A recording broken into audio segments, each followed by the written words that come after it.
operational delivery of our fire service. The report highlights the breadth of work that I'm responsible for on behalf of the residents of our county and demonstrates how our innovative work is delivering real improvements to the front line in both policing and the fire and rescue service. This has resulted in over 1,500 police officers, the most the force has ever had. As a result of that, the neighbourhood and response teams are now spending almost 66% of their time in our local communities, helping to provide a visible presence and reassurance in our communities across the county. We've also been able to recruit more firefighters and invest in new equipment and vehicles for the front line. And you'll see from the report the number of home fire safety visits has greatly increased, helping to ensure the safety and protection of some of the most vulnerable people in our society and communities. The work and investment we have made into the fire and rescue service has made a real difference, and this was recognised by HMIC FRS. But of course, our work is not done yet, and we will continue to build on the achievements we've been able to deliver over the coming years. We continue to successfully deliver schemes thanks to our work to secure funding from the government's Safer Streets Fund. Since January 2020, we've secured more than £3 million to help improve safety in our communities across Northamptonshire.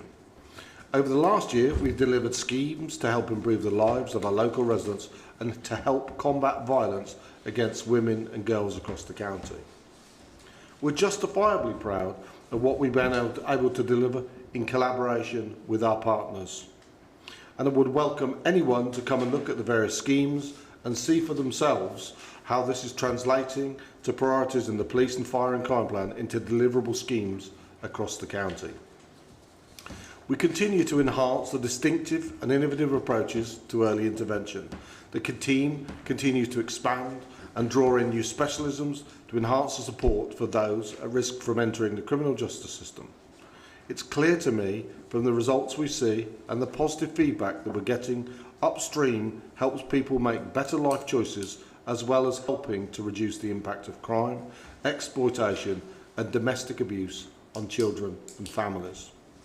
I firmly believe that my investment in the early intervention team is helping to ensure that children in Northamptonshire are given the opportunity to thrive whilst our communities are kept safe with fewer victims of crime. Whilst we're seeing national increases in reported crime levels, such as acquisitive crime, the increases on Northamptonshire are to be lower than other parts of the country. That is why I'm committed to further investment in other prevention activities like target hardening and prevention campaigns and activities. I'd also like to highlight the positive impact that the local Criminal Justice Board is now having, bringing together all the local criminal justice organisations to improve the efficiency and effectiveness of the criminal justice system within our county. This has helped to improve positive outcome rates, and Northamptonshire Police are one of the best performing forces in the country for positive outcome rates. Our customer service team has been recognised nationally as an example of excellence and operates as a first point of contact for those who wish to complain about Northamptonshire Police, and more recently have also taken on initial responsibility for fire complaints as well.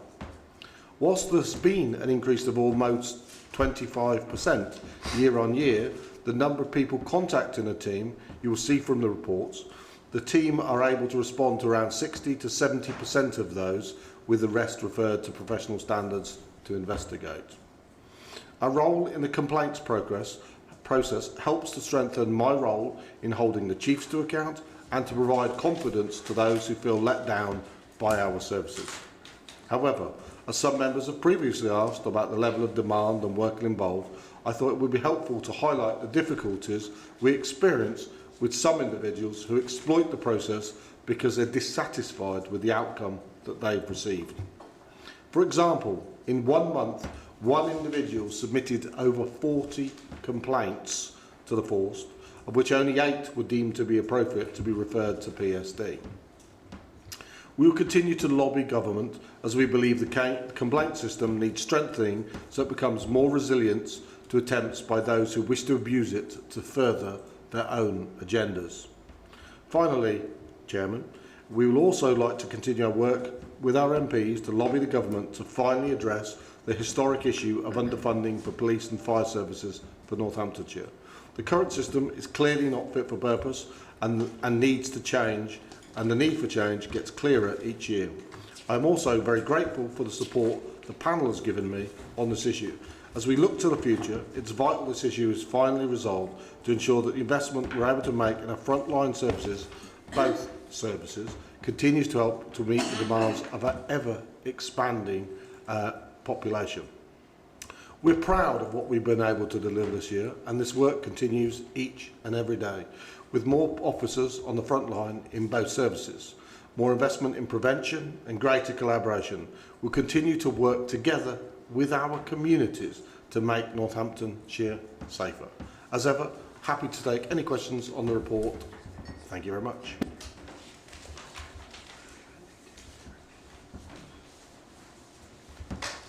So, panel members, so Councillor Maxwell.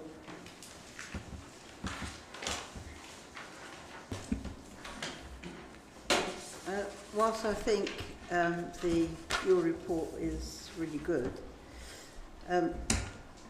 my questions are that what aspect are you doing to protect children, whilst it may not be a commercial or a matter that actually relates back to you because of the police chief constable, but this is relation to putting signs up on the A45 to prevent children from walking down the A45, which is an ongoing thing and an issue which I found 5 last week walking down there.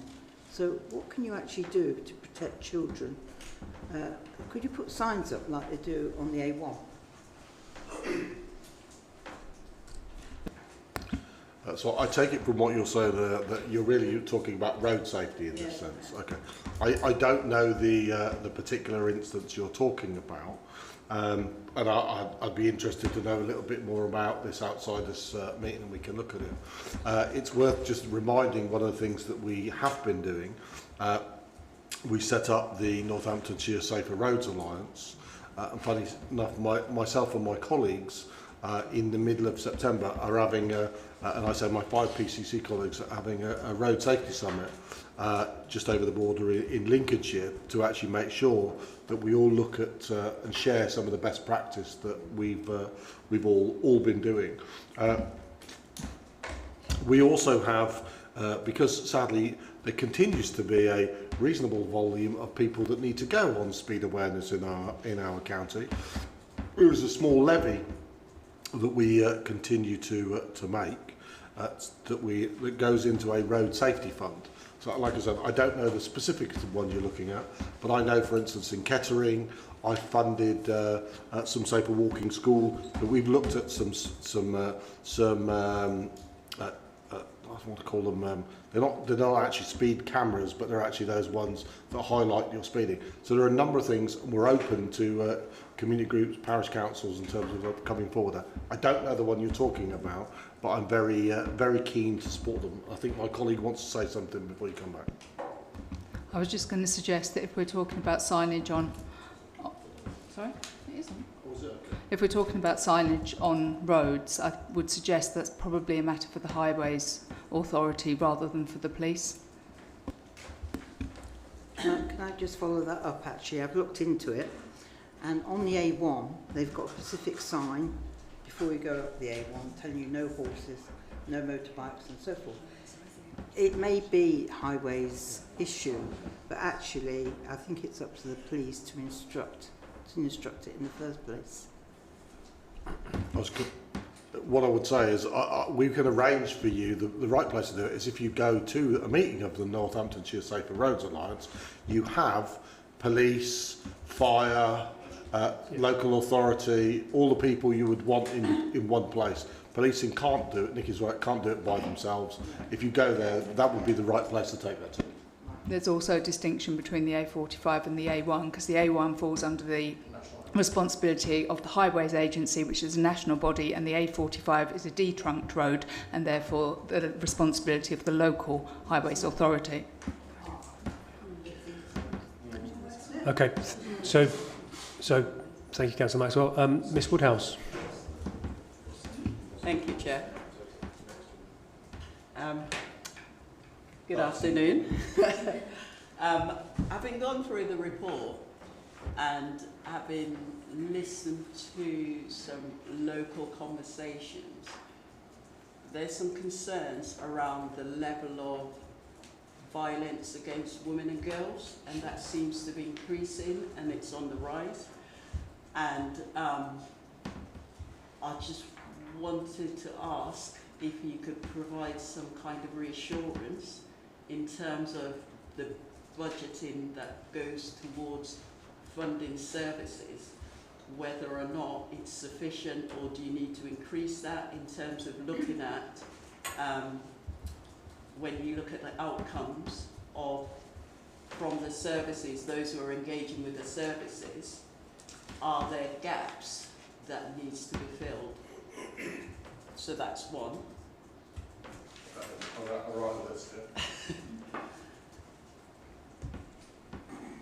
And the should we do them in one? Yes, please. Should we do them in? Yes. There's probably several aspects here. You will know how passionate I am about us doing something about the violence against women and girls agenda. And actually an awful lot of what we've done in terms of particularly the nighttime economy, Op Kayak, for those that don't, because we've got some new members, Op Kayak is a proactive one where we've got patrols that are looking for, I'm going to call them errant individuals who are predatory towards women, and some 400 male interactions that we've had with those. Also things such as, and I don't know if you're specifically meaning domestic violence, there is continues to be a major focus for us. One of the things that I'm particularly proud of the work that's happened recently is we finally, thankfully, got some work to make sure that Sunflower Centre, which we brought into Voice, and if you like, I don't mean overfunded, but in other words, we've provided the stopgap while these negotiations have gone on. Have now got on a successful footing for the next couple of years, for which I thank both local authorities and also the health authority. Nicky, is there anyone else I should be thanking? I don't want to undo that great work by not forgetting to four funding partners. Thank you to do that. If you've got any specifics that you think there's areas that we aren't kind of invested, because there are obviously grants that we put in those places. But it does need a partnership approach. I'm pleased to see some of the work that we're doing. And funny enough, we talk about the nighttime economy. This was one of the reports. So if anyone can't sleep, it is actually a very interesting read that we commissioned on the nighttime economy for both here and I think there was a summit. I was here in this building yesterday. I didn't know where the courtroom was until I came on what that room was. So the courtroom, and really some good work that's going on again with partners. So in other words, some of those safer walks home, some of the things like El Savvy. There's a lot of work that we continue to do. I fully get and wouldn't not dare sit here and say that it is perfect. If there's any other ones that people have got schemes and we're continually on the look for it. The bit I would say is from the lady that came and helped facilitate, because this work is being done here, she was particularly commending of the work that was being done here in Northamptonshire, and partly that was because of the attitude that the partners were bringing on working together.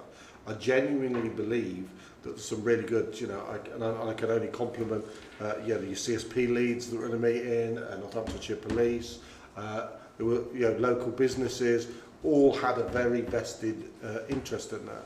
And some of you will know some of the funding we've done for nighttime establishments that are staying out beyond 1 o'clock.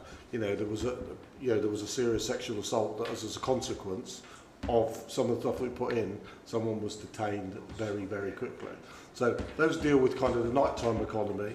There's also some additional specialist work that we've put in to make sure that we've got support on the domestic violence front. One that does concern me, and I mentioned earlier on the local criminal justice board, and we're also lobbying nationally on this. I'm genuinely concerned about the backlogs at court.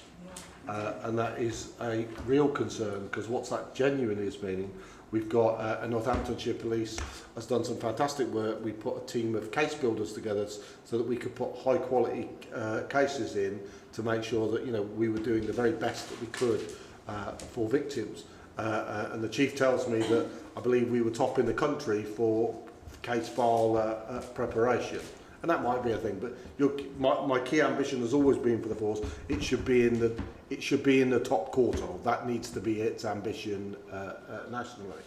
But those cases are where you've got strong case files and you have got a long delay. Then people sometimes want to move on in their life, which lets perpetrators off and or away. Which then, if you like, sounds terrible, kicks that problem down the road. So there is more that we need to do, but actually some of it's also on a systemic basis. We recently brought, Voice was an independent company, we brought it into the OPFCC so we could connect our services even better, and there's some of the stuff around kind of BCOP compliance that makes us easier to do, and or sharing of information. But you know, we actually put some extra resources in there for the witness care team to make sure that we could support these people on the basis that they were going to court. But as that time goes out, the desire to kind of move on with your life increases, and that is genuinely of concern for me. Lobbying government and stuff like that, but that's a joined up one. Thank you. I'm not sure if you're aware, but you coming into post, I was the person who set up the court-based restorative justice in Northampton prior to Voice, and so I'm aware of the criminal justice board and the work that goes on locally. Thank you to you for that. Okay, so yeah, you're welcome. So my next question to you is this as well, okay, because I said I had a couple of questions. In terms of Voice, I noticed that about 24% of the referral was around kind of like domestic violence kind of issues. And for me, whilst I know that there's lots of work going on, it seems to be like it's not having an impact on decreasing, if you know what I mean, right? So for me, I'd like to understand from those 24%, for example, how many of those are repeated offenders then, because you talk about prolific, this, yeah? And so that's kind of my question. I'm putting that out there. You might not be able to answer that now, but I'm putting that out there, okay? So that's the members of public perspective, but also from the policing staff and the fire staff perspective, we need to give consideration to that as well as panel members. And so in terms of support for them, what does that look like in us? I'm going to go to the back part of your question Yes. first, because I'm not quite sure. Were you specifically meaning about domestic violence as a consequence of someone being a police officer and or a firefighter?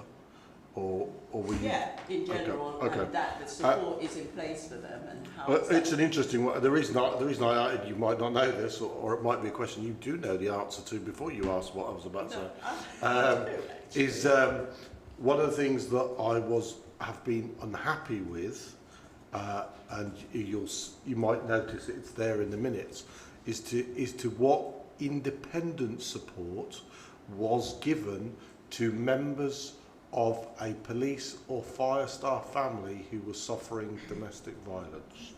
There was a situation where we were not convinced, and it proved to be true, that all of those referrals were being passed to Voice because they were worried about confidentiality and that they weren't getting that support. As a consequence of work of this office and scrutiny of it, that is now no longer the case, to make sure that they actually do get support. So that's I've gone to the end first, because Yeah, in that's terms of you doing that. I'd probably quite quickly like Nikki to give a quick insight into what the ACE team is doing around DV and the prevention, and then I'm going to come back on some of the others, Nikki. Okay, thank you. Okay, where the police will go out, and cases are referred to Voice, one of the things I would just flag is that whilst Voice will get in touch with people and make an offer of support, we are wholly dependent on people engaging with that support. And also, obviously, the high-risk sunflower service is also within Voice. So in realistic terms, by the time somebody reaches access to a service like that, it can almost be taken as read that there will be multiple offences sitting behind that, because most people don't actually go to the police until there have been multiple offences. So we do need to factor that in as well. In terms of the early intervention DA response, every day the police produce reports for us of any incidents where they have gone out to a domestic abuse incident, and it doesn't have to be a crime, it can just be an incident, where there were children present in the house, and all of those cases get referred to the team. The team will make contact with all of those families within 24 hours. And actually the take-up rate of the support for that is very, very good. We've provided actual support to people. We've got some really fantastic staff who work with people and their initial focus, if the level is right for that particular team, is to work on underlying causes of why the arguments resulted in abuse. They will also complete dash forms and reassess and refer to higher need services if they need to. So we've actually seen and had some really fantastic feedback from people where actually the underlying issues that were causing incidents were predominantly related to housing, finance and those sorts of issues. And actually where we've been able to put support in place, we have managed to stabilise the situation, and from that perspective hopefully prevented any repeat occurrences. Thank you. So you got in terms of repeat. Oh, sorry, I didn't do it. You mentioned repeat. Repeats is actually, and reducing repeats is a forced priority. So we actually measured them, and I can't remember exactly them off the top, but to reassure you that it actually is.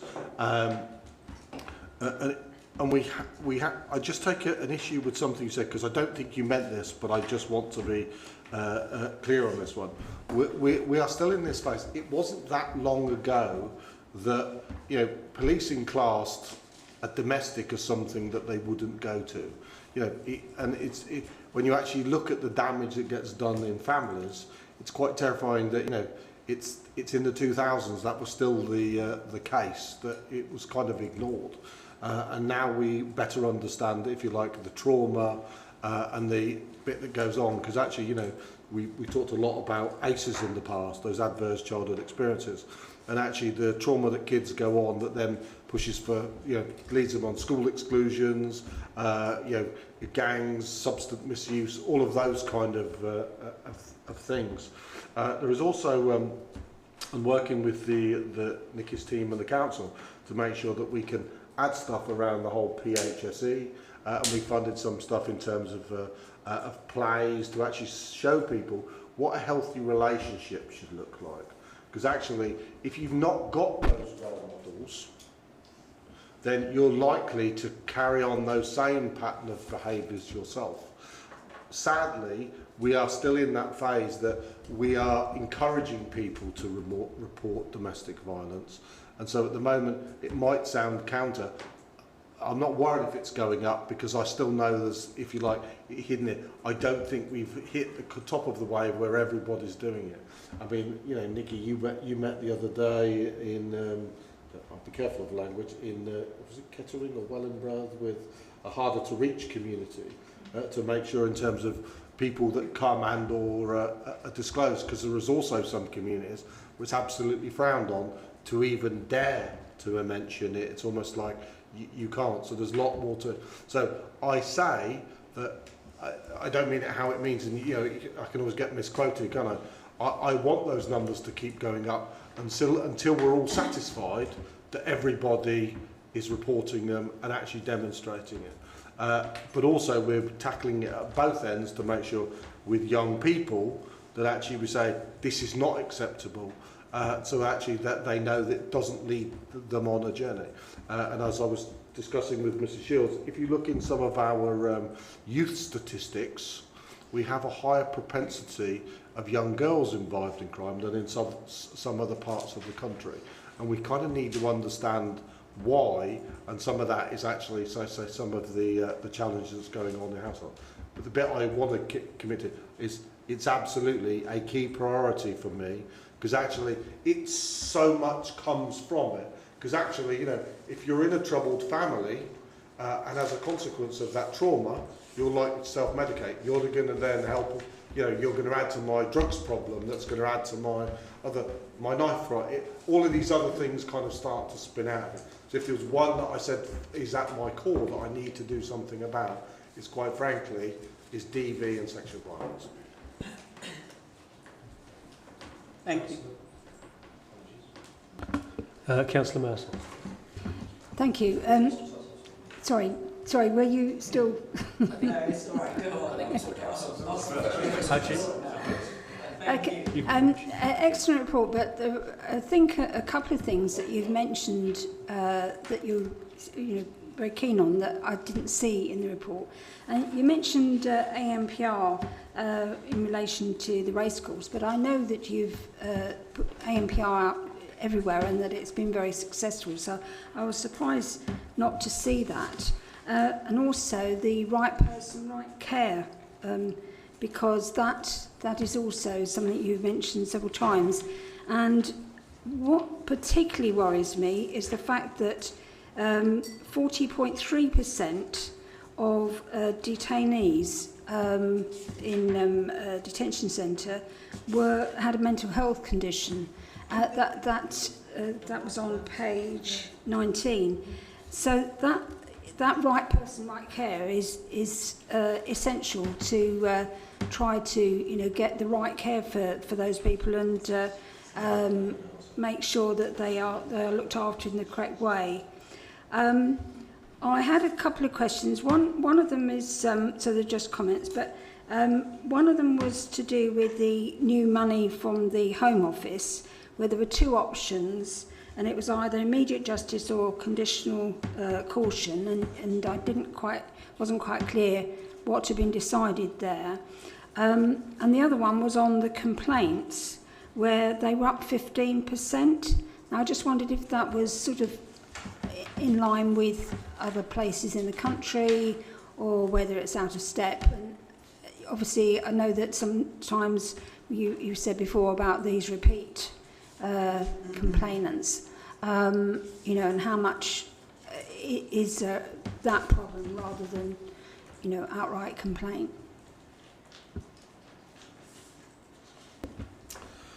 The first thing, and I particularly want to thank my team for the work they're doing putting together a report.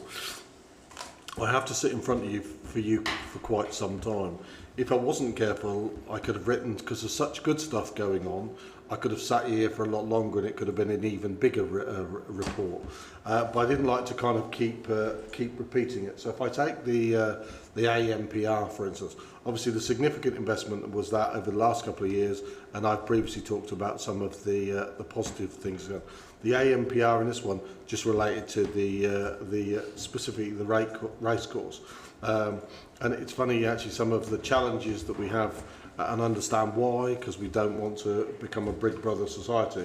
But actually, there is one particular estate that there's two roads in, one road in and one road out. If we could put cameras on both, I could make that community so much safer. But that would mean that we know everybody that went in and out, and that is against the guidelines that allows you to do some of those things. Now, personally, I think that's perverse, and you might expect me to think it's a bit perverse as the police, fire and crime commissioner. On right care, right person, I've still got to have something to write in next year's report. Right care, right person is actually something that we're expecting, that whilst we're doing the exploratory work, is something we expect to implement this summer. Some of you will have seen the Met took the unilateral decision to say that they will not be going to mental health incidents, and it's very, very difficult. Most of you, well, I'm sure all of you have seen the very tragic goings on in Nottingham this week. Mental health, drugs looks to have played a part of it. It's still too early to speculate, but actually the deterioration in some people's mental health means that policing will have a role to play. But you're quite right. Policing is there to fight crime and make communities safer. They are still spending an inordinately amount of time on some of those challenges. As you know, we fund OPALOY, which actually is to make sure here in Northamptonshire we actually have whole-time specialist mental health nurses available to our staff. Because actually there's kind of perverse incentives, isn't it? So if you are a police officer and someone dies after contact, you're going to be investigated by the IOPC. If you are, and someone dies in an ambulance, it's just as a consequence of, they were probably very, very ill. And there's not what I would call I'm also very conscious that the county, policing, if you like, has got some real challenges at this moment in time. Someone keeps trying to ring me. I'm worried it's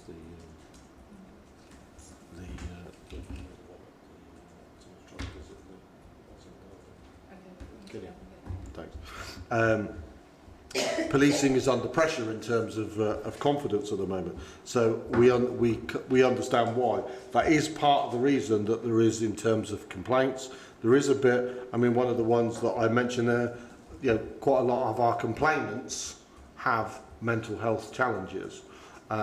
Also, included in those is ex-employees. So Northamptonshire, for instance, has actually we're slightly over in terms of dismissing police officers early. Now, the funny thing is, we think that's, funny thing is the wrong word, we think that's the right thing to do, is if someone's not right for policing, it's better that they leave the service earlier. But it can very easily be seen that it's not a good thing. Also, you could look at it, and actually we've had, here in Northamptonshire, we've had a number of people that we've kicked out the force, and people are going, well, you're doing it more than others, that means you've got a big problem. No, I genuinely believe we're better, and you previously had the presentation on kind of Op Admiral. Millie Heighton, there is a damned if you do and damned if you don't in terms of policing at this moment in time. On the piece around antisocial behaviour, is we didn't have a choice as to which. I tried very hard to make sure that I got involved in the ASB, and it's only going on in 15 areas. For everyone's benefit, there is 2 elements to it. Some have got priority money for priority patrols, so more ASB patrols in an area, and then the other one was if you like, the immediate justice element of it. We only got the immediate justice element of it. However, my understanding is these things always change with money. Next year, every force will get £1 million as well to get that. So we are working with one of our colleagues. So, for instance, Derbyshire has got the money for both.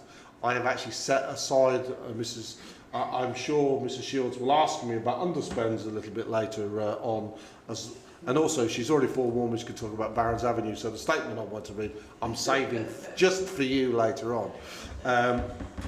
Meant that we've said we didn't want to wait till next year because of those underspends. It would be better if we could put those in place earlier to make sure that we could maximise it. And by the way, you've got some dates coming to you this afternoon for us to go and reference what you asked me earlier on. So we are working hard on that one. And to be fair to the government, there's a lot of pace. We've seconded a police officer from the force to work with one of our colleagues to make sure that we can come up with a scheme that can be both implemented. I had, and quite frankly, a very fantastic conversation with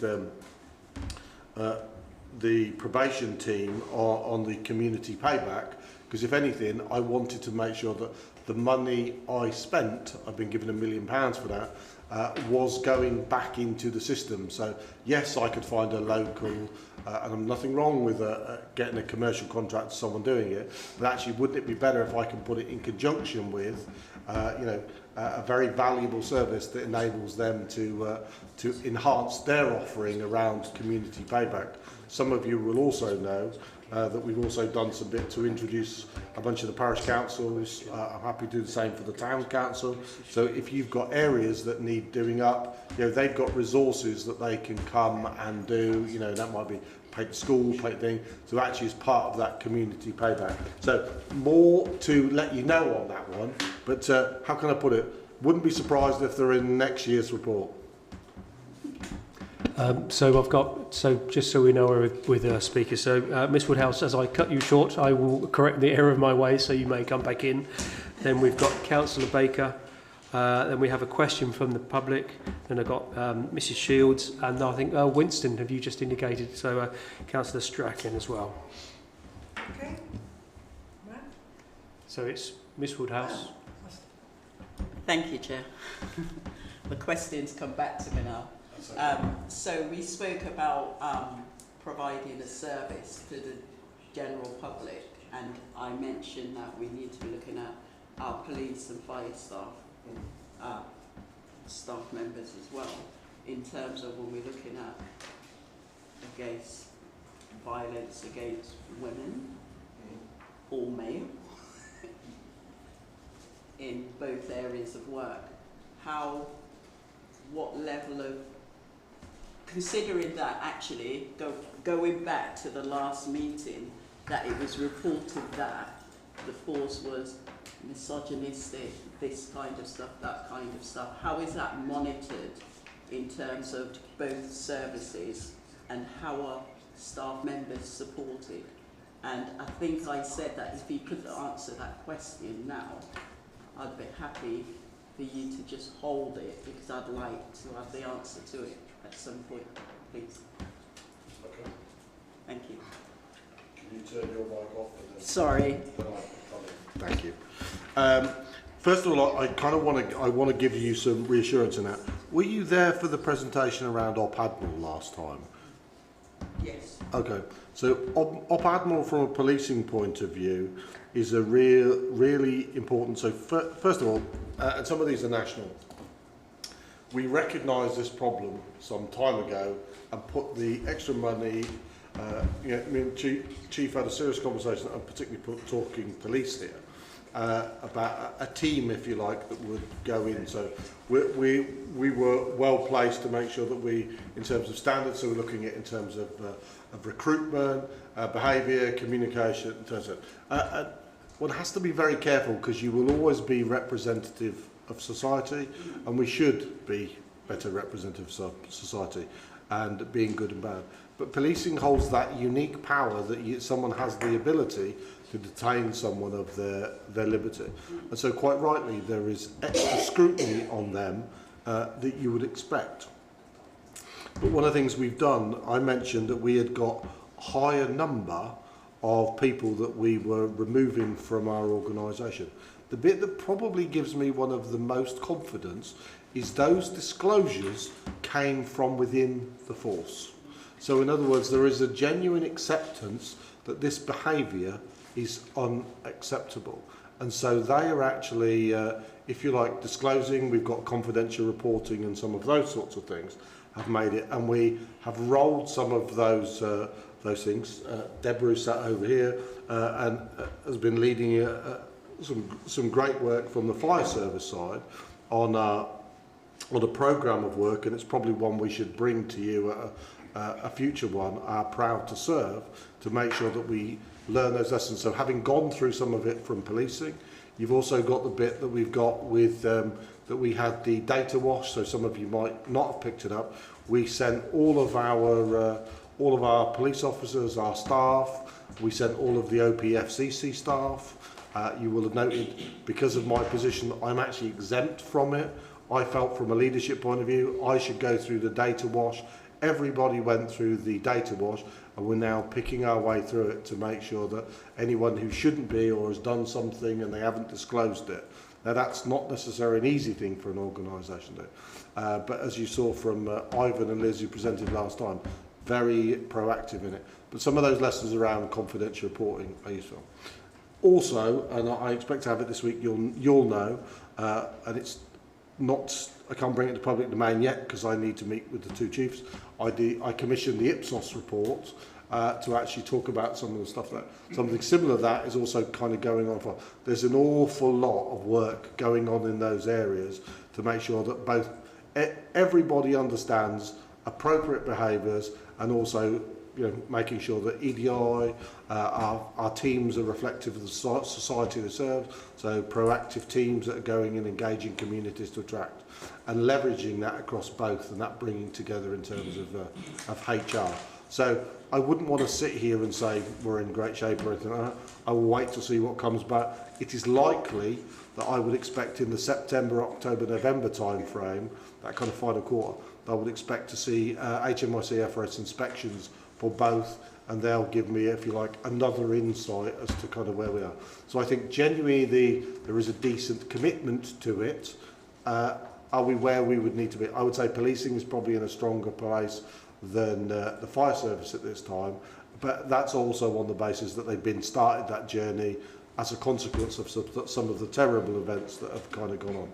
But everyone needs to be able to come to work, enjoy it, be respected for who they are, and actually do it without any kind of fear or anything like that. So working very hard in that space.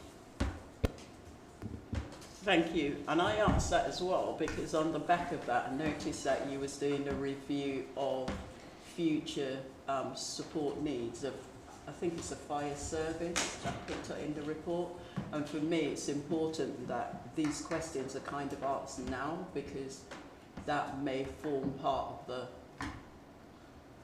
I guess, more necessary funding to kind of support that area of work in the future. Absolutely.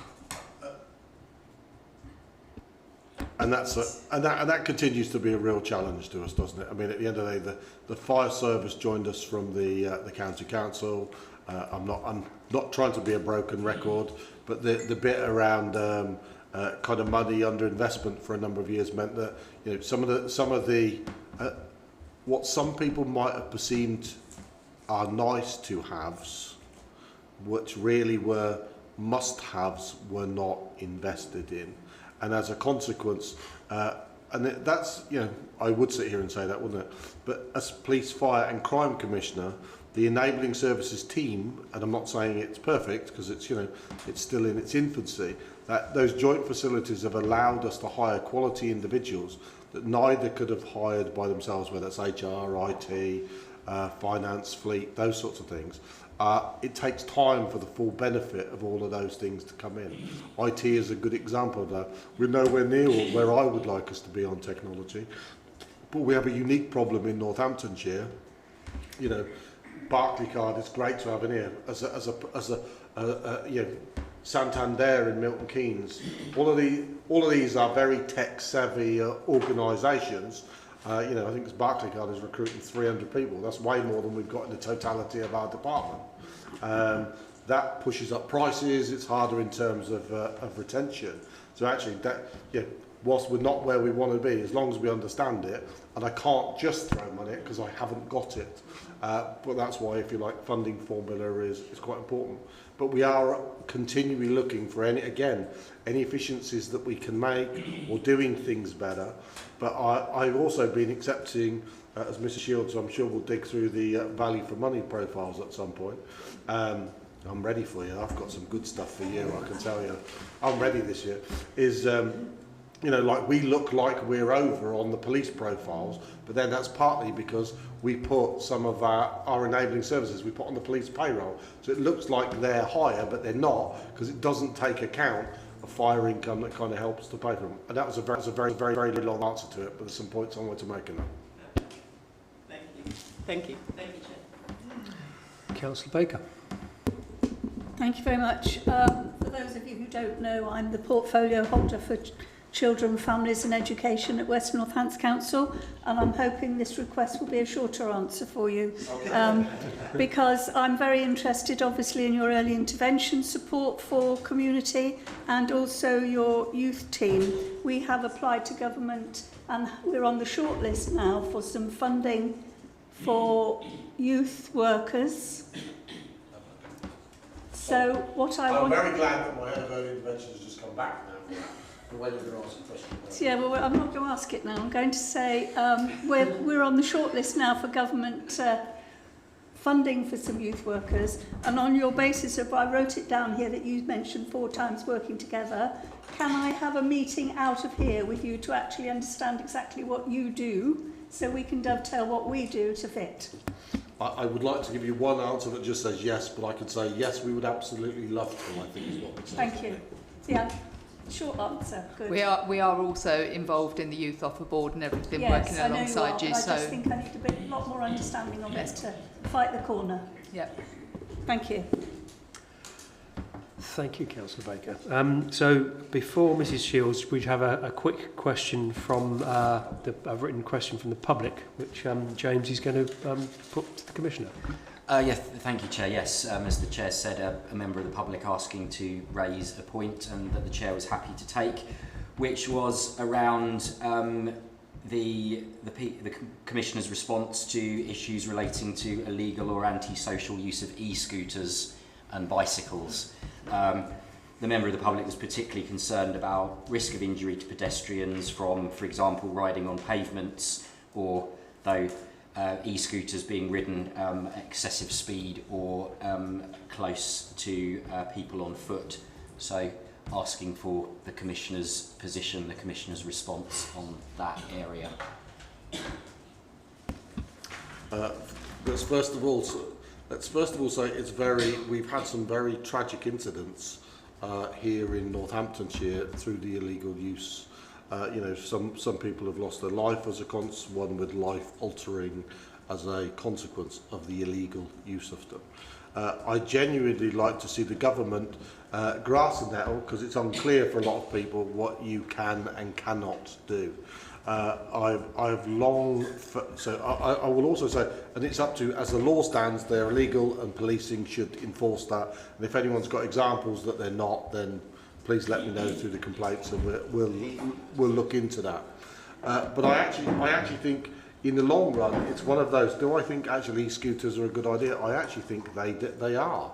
I know that some people, you know, as I come in and out of Brackmills, I see a lot of people on that kind of economy using, and in fairness, they're coming over there are generally cycle paths that keep pedestrians away from people. So actually, as a keen cyclist, I think dedicated pathways that keep people away from one another is what is necessary.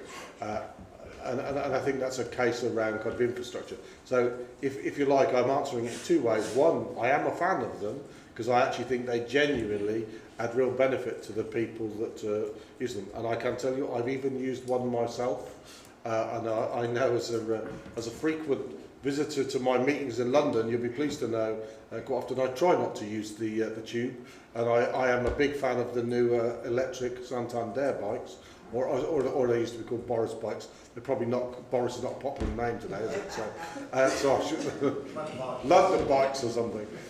I haven't quite been brave enough myself, because I would be a legal user of a scooter in London would frighten the heck out of me, if that makes sense. But I do think genuinely anything we can do to encourage kind of a greener and get people kind of out in terms of bikes, pathways, stuff like that, will be very welcome. Some of you know that where I've been on infrastructure pieces, I think that's a real big commitment. It's healthier, it's greener, and actually would be a great play, and would love to see us look like Holland. But at the moment, do I expect Northamptonshire Police to enforce the law as it stands today? Yes, I absolutely do. But I also think the government should clarify the position as to where some of these things are.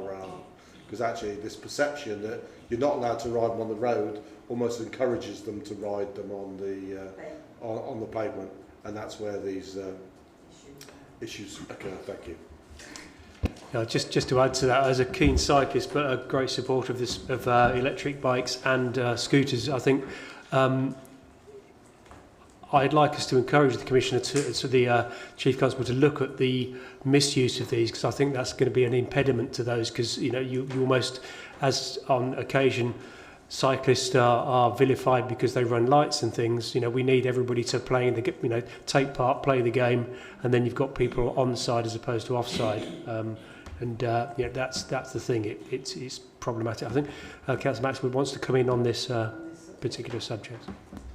I think the issue is that, which is very apparent in our part of the county, is the fact that children are able to access these bikes from 14, 12 upwards, 2 on the bike, 2 on a scooter, and when you actually tell them off, which obviously I do, I get sorry, a lot of abuse. Exactly, but not abuse. It's the finger signals. It's a hand signals. But I think I actually caught 2 actually in Northampton near the boys' school, and I did report them to the school actually. And the issue is they can't keep up. They cannot keep up with the amount of children accessing it, because the parents give them the card which accesses the actual bike, and sometimes the parents don't even know they're on them. That's the other issue. And then it's the illegal ones, the ones which are not pink, which are black or whatever they may be, trotting around the system, which aren't being picked up by the police, I'm sorry to say, when personally I think they should be. But I think it's just become a massive issue because they've got no helmets, these children. They're not really interested. They could come round the corner and go, well, we know in Salford, the example in Salford last week, where he just thought that he would take advantage of getting away from the police and then go smack into an ambulance and kills himself. He was only 14. I mean, we've got to do something about it. We've got to somehow educate these children that their life is important. To be fair, with those scooters, when people they have lessons. I think you're supposed to put it on so Sorry. people. Sorry. Particularly as a question for the public, I'm sure they'll. Yeah, sorry. Sorry, I just want to say that when people go to have a trial on those scooters, they do give them lessons, and they actually used to issue helmets with it, so that they knew from the outset. But I guess we're talking about people who illegally pick them up as they're parked on the roadside. Another thing that would be helpful for that would be if there were more parking bays available, like parking ports for those scooters, because people just tend to use them. I think we're drifting off slightly. So there's our councils are responsible for the parking and things, but I think we concentrate on, well, certainly for the West. But so I guess the call out here is for a little more from the hope through the neighbourhoods teams to identify some of these scooters and things. And also, I mean, I've seen electric bikes which are supposed to be electrically assisted, not electrically powered, which is that's a traffic offence in itself. So I think the call out here. And I think that is one of the bits when I'm not being glib when I say genuine clarity. Kids can ride bikes, and there are school training. My boys have both done their bike training. My daughter's about to do it. I can foresee why is a scooter any different. We encourage them to wear helmets, proper regulation, and as you say, electric bikes, like I said, I've used some of the power assisted ones, and wow, I remember thinking I'm never going to catch this train, and the power assisted one from Parliament to Euston, I got there, I couldn't believe it. It was like 10 minutes. I couldn't do that on a tube. they have their place, but it's got to be proper regulation. Yeah. So thank you for that. So, And there's also got to be proper resources to support them being used legally, to be fair. I think we've squeezed plenty out of that Can one. I So just add one thing? one brief thing, please, One Councillor. brief thing. Yeah, I think when the police, which they must see these children coming down the road on these illegal scooters or the ones which are legal, I think they've got to stop and start talking to these people to make them realise. I just feel at the moment there is a disconnection between the two. Thank you. So, moving on. So, Mrs. Shields. Okay. Well, Commissioner, It's a Machiavellian smile, isn't it? I have many questions to ask you, but coming back Can we to, take them in small groups, please? Yes. All right. coming back to the conversation we had earlier on, I don't know if you're aware, but currently at the moment we have a working group that is led by Councillor Zoe McGee on early intervention, and of course Nikki Marzek is very much aware of it.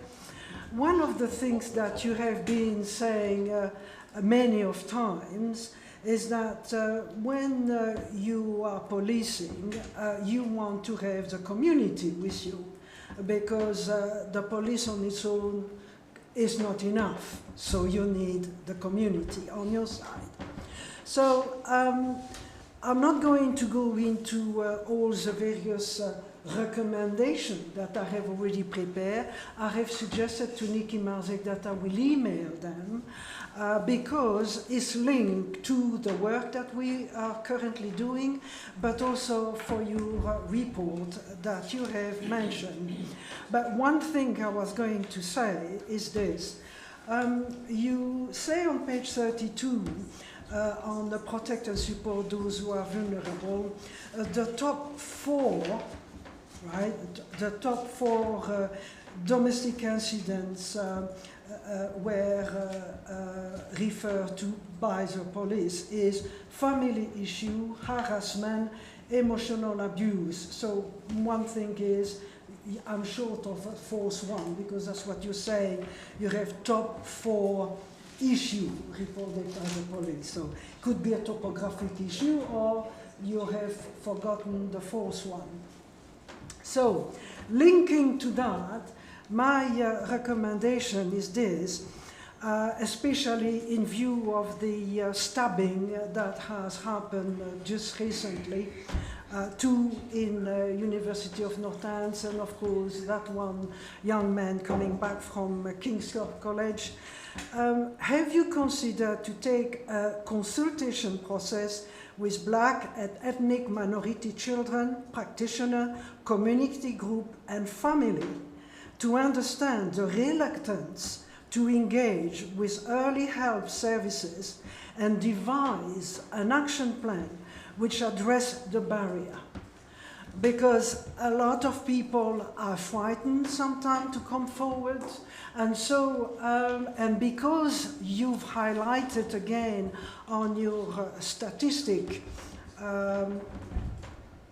for the first time you published the detainee statistic, which I think is very helpful for the panel, because one of the biggest number, I was amazed, but the biggest numbers there were for people with mental health issues. And it's been already mentioned on the news that this element or this factor should not be conducted by the police, but should be a health issue. It's a health issue. The other one is women who are detained, which is a higher number than young men under the age of 18. And it begs the question of, is there any training or education, or is it something that we are missing here? The other thing is that has been discussed by teaching professional which I'm engaged with a lot of teachers, is that vaping and spiking become a real problem. And I'm asking you, do you know if those crimes are included into a GBH, for instance, and we do not have the data? Because one of the good things that you have introduced a long time ago is you have a van who's there on Abington Street on Friday and Saturday, and I was speaking to a mother who her daughter have had spike in her drink, and I said to her, but don't she know that there is a van in Abington Street where she could seek refuge? And she said, what's that? And she was not aware of it. So if that particular person is not aware of it, there should be more publicity about your van, because last time we spoke you said that you had about 1,000 takers who were going into your van. I mean, I don't know if you have the data today to qualify for the second expenditure that you have in catering. I think you said that you had that van. Because all this information and is lacking in terms of vaping and spiking. Everything's changed so fast. I mean, like you were saying before, domestic abuse was not a crime that was reported some decades ago. Now it is. And this vaping and spiking is a new thing. And I'm wondering if you have data that you collected. That's one of the things. The other things I was going to ask is about... Do you mind if I take some of those questions? I'm looking at your colleagues' faces and everyone. Can I give you a moment to breathe and me a chance to try and answer some of your questions? First of all, the statement that you read out is actually probably as much for the local authority as us. However, I can give you some reassurance. Ourselves on the funny enough, we actually met with particularly the West, was it last week or the week before, to actually at a strategic level to try and say, right, you know, David was there, CSP, to actually look how could we address some of the things that we're talking about in terms of early help. Because the reality, what we I don't want this to sound like an abdication of responsibility, but actually there are statutory services that are quite rightly needed to be provided by various kind of individuals. And you know, one of my, probably sounds like a broken record now, is that sharing of data and some of the work that we've done. One of the things Chief Constable and some of the people leading is the observatory, which is the pooling of data in terms of vulnerability. Funny if Sean Scannell and their team have done some work that actually probation, particularly in the youth arena, are now putting in some additional money in terms of, because they're better identifying, because they found some quite useful insights about people who had no kind of they weren't on any criminal record, but they had potentially been flagged up multiple times and nothing had happened as a consequence of it. I'm not going to interrelate this to you mentioned in terms of murders, but I will provide some reassurance as to the conversation we were having earlier. I'm proud to say a number of years ago, in conjunction with the foresight of the university, and given that our reach is, you know, of the university is so out, and that's got a big impact when you've got a university town, and actually then, you know, this leads in terms of the nighttime economy. So actually some education we've done in there, but actually they funded, they gave us, if you like, contracted for a number of police officers that would actually be on their site there, because actually it is almost the equivalent of a small town with all the things that they've actually got there. And that was genuinely a benefit there. You also mentioned I'm trying to, forgive me if I miss any of them, because you did throw a few over at me. You did mention kind of spiking and kind of nighttime safety. So, for instance, some of the stuff that we did with rape crisis to actually encourage bar staff, and there was some quite. I'm looking at Deborah because there were some quite powerful statements that came out about that. That actually people, you know, and I remember one of them saying, "Well, you know, I actually didn't realise it's my place to challenge that behaviour." And I'm pleased, you know, I went on patrol a couple of months back and I saw firsthand some guy had been kicked out of a bar much to his discerning, and he said, "I'm just out with my girlfriend." I had a word with the manager who said the reason we kicked him out, he'd been here the day before with his mates, and I won't tell you what they'd been saying to a young girl, like, we don't want him in our establishment. And actually that's the right way, because it's only then people stand up and go, no, you know, I'm sure as we recounted to him in front of his girlfriend, actually the interesting conversation that they had afterwards might make him modify his behaviour about going up to women and saying what he'd like to do to them.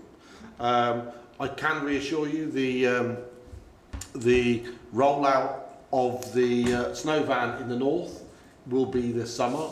We're just putting the final touches to the van. We've finally acquired one. You wouldn't think how hard it is to buy. It seems everybody after COVID wants to buy a camper van, and securing them and buying them has been something of a challenge because the price is going up. Sadly, if the snow, I don't mean this how it sounds, if the current snow van hadn't worked, I could have made a nice profit on selling the current one because of the of people wanting to buy it. You also mentioned in there around, I have no plans on that front, by the way, because as you say, it's genuinely been a success. We are looking at ways that we can continue to broaden our reach and communication, that it's there and or available. And funny enough, there's some awards that I think some of the Guardians have done some great things that I'd like to put them forward. The other one that you mentioned there was particularly about the kind of health approach to mental health.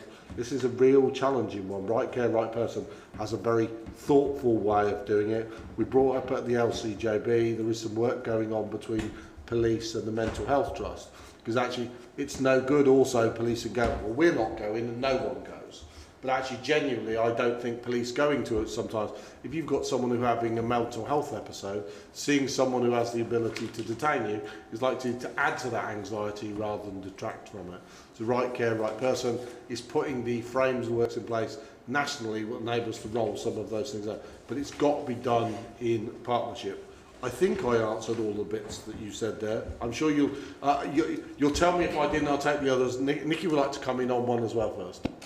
I was just going to come back on the first point around early intervention in different communities and how they access services. And I think it's really fair to say that both as an OPFCC, police, fire, local authorities in delivering those services really do look to make sure that we understand the needs of different communities, and disproportionality is something that we all factor into how we deliver services.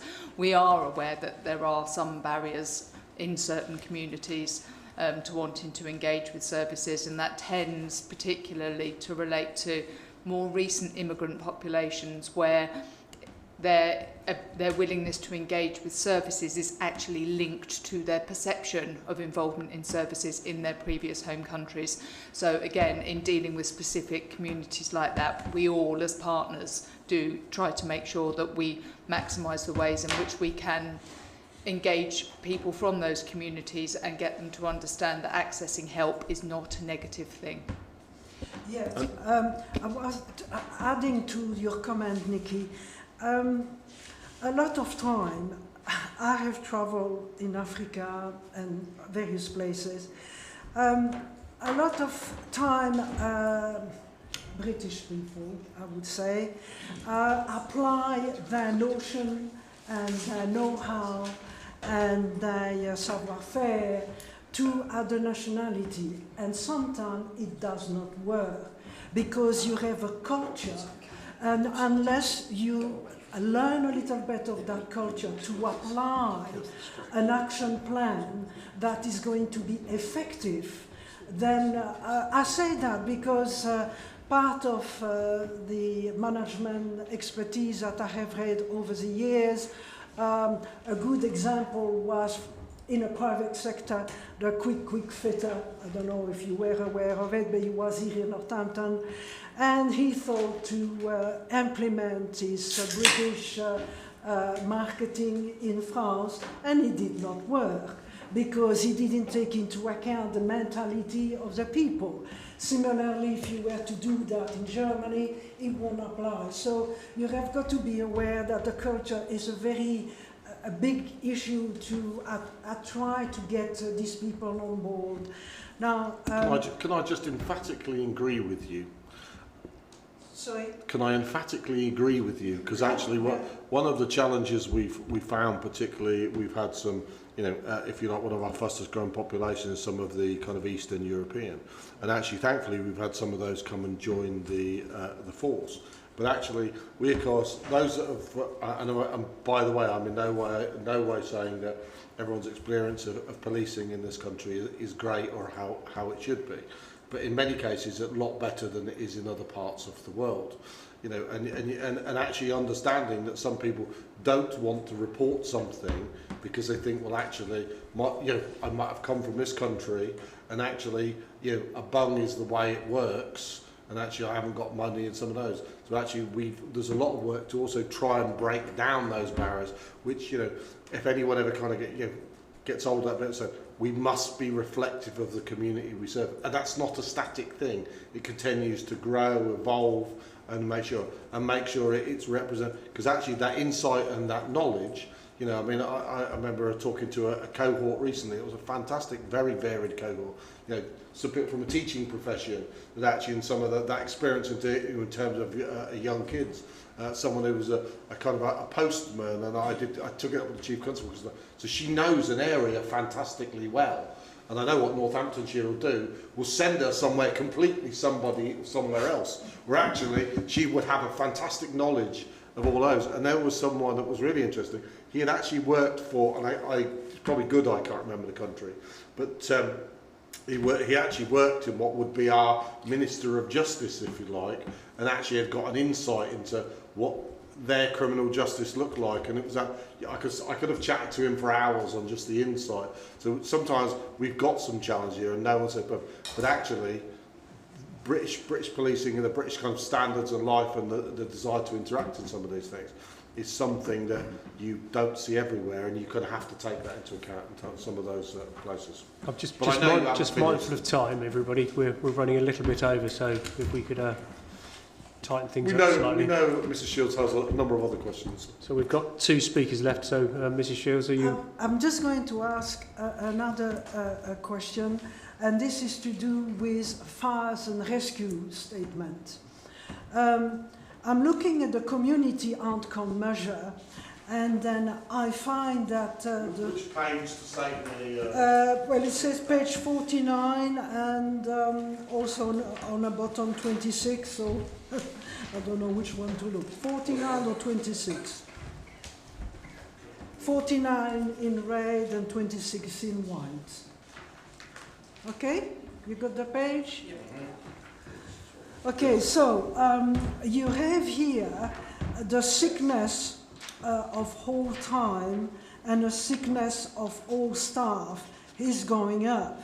Now, I know that you have mentioned on the bottom as a data note the sickness whole time, day shift, blah, blah, blah, and sickness absence.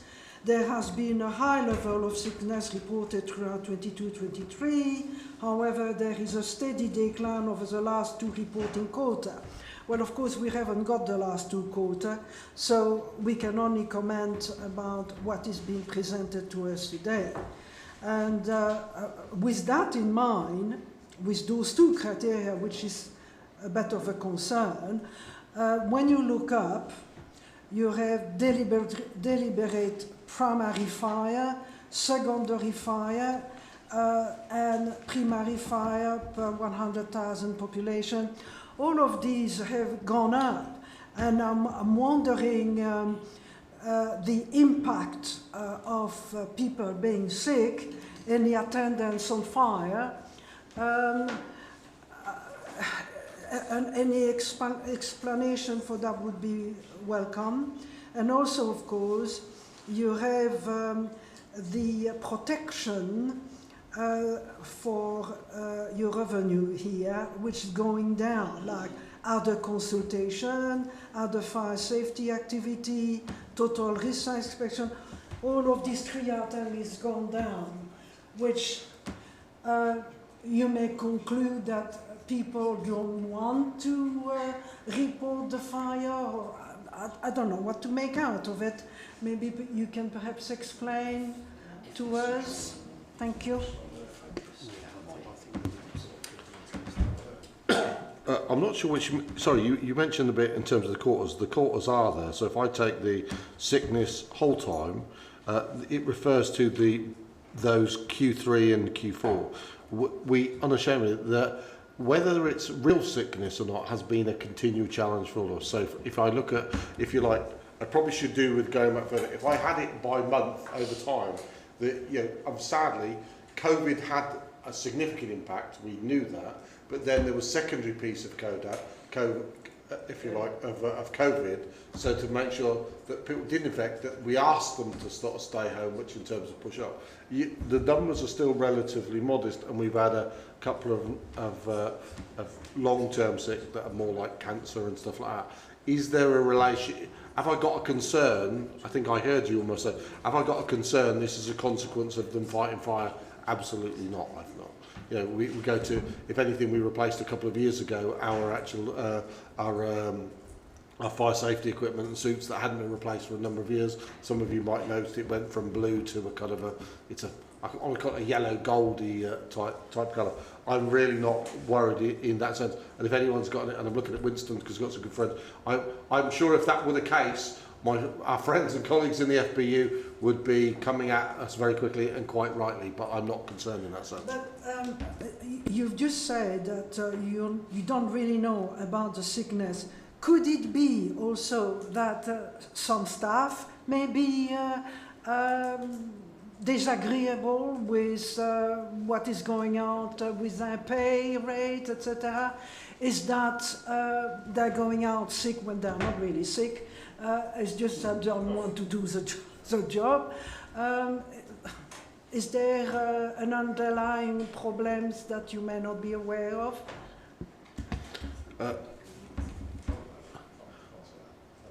I'm not going to speculate based on that. I recently, at one of the accountabilities, and it's there in the minutes, we continually monitor sickness. From my understanding, it has peaked and is coming down. So I'm not, and there is sufficient management of them, and they're still relatively known and kind of well managed. And it's not too dissimilar to what we've seen from a policing point of view. I've no evidence, and you might turn out to be right. There might be something in terms of pay, but if anything, I would be surprised because if anything, the fire service had significantly more pay than the police service has. And I mean significantly more. Now, whether that's brought them close into this parity, yes, there is some issue there, but no, I've got no evidence to be that's the case. Am I comfortable that both services are managing it well? Yes, we've made some extra help in terms of occupational health. We've made some additional efforts in there to make sure that we could get people who genuinely wanted to kind of get back to work or were on restricted duties to support them, or genuinely also if they were ill and wanted to go on, not be involved and it was useful, help them onto a new pathway. But if anything, I'm maybe looking at different numbers to you, but from mine, the graphs I've seen, it's gone up and it's now on a much more sensible trajectory back down. Thank you. Thank you, Commissioner. I've got Councillor Strachan and then Councillor Maxwell. I think we want to be moving. Thank you, Chair. I'm going to be brief because I sense what you're getting at with the time. I too had question marks about the sickness, and my worry is perhaps mental health issues. That's my worry on that, but I think the Commissioner has already answered it, so I'll leave that out. What on page 6, stroke page 29, on the second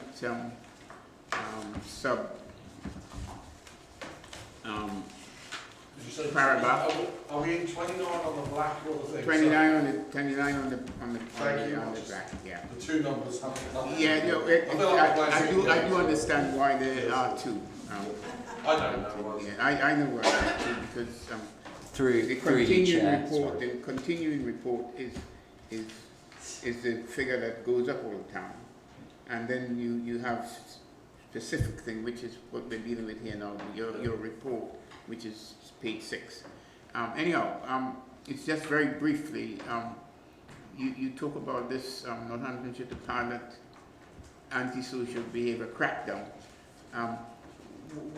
What I want to find out is that you mentioned it earlier. You talked about immediate justice. I want to know how does that work.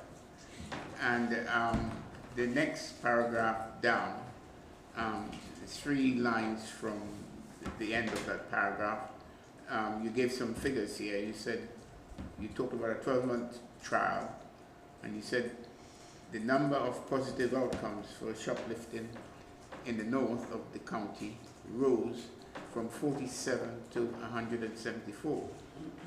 But then you go on to say that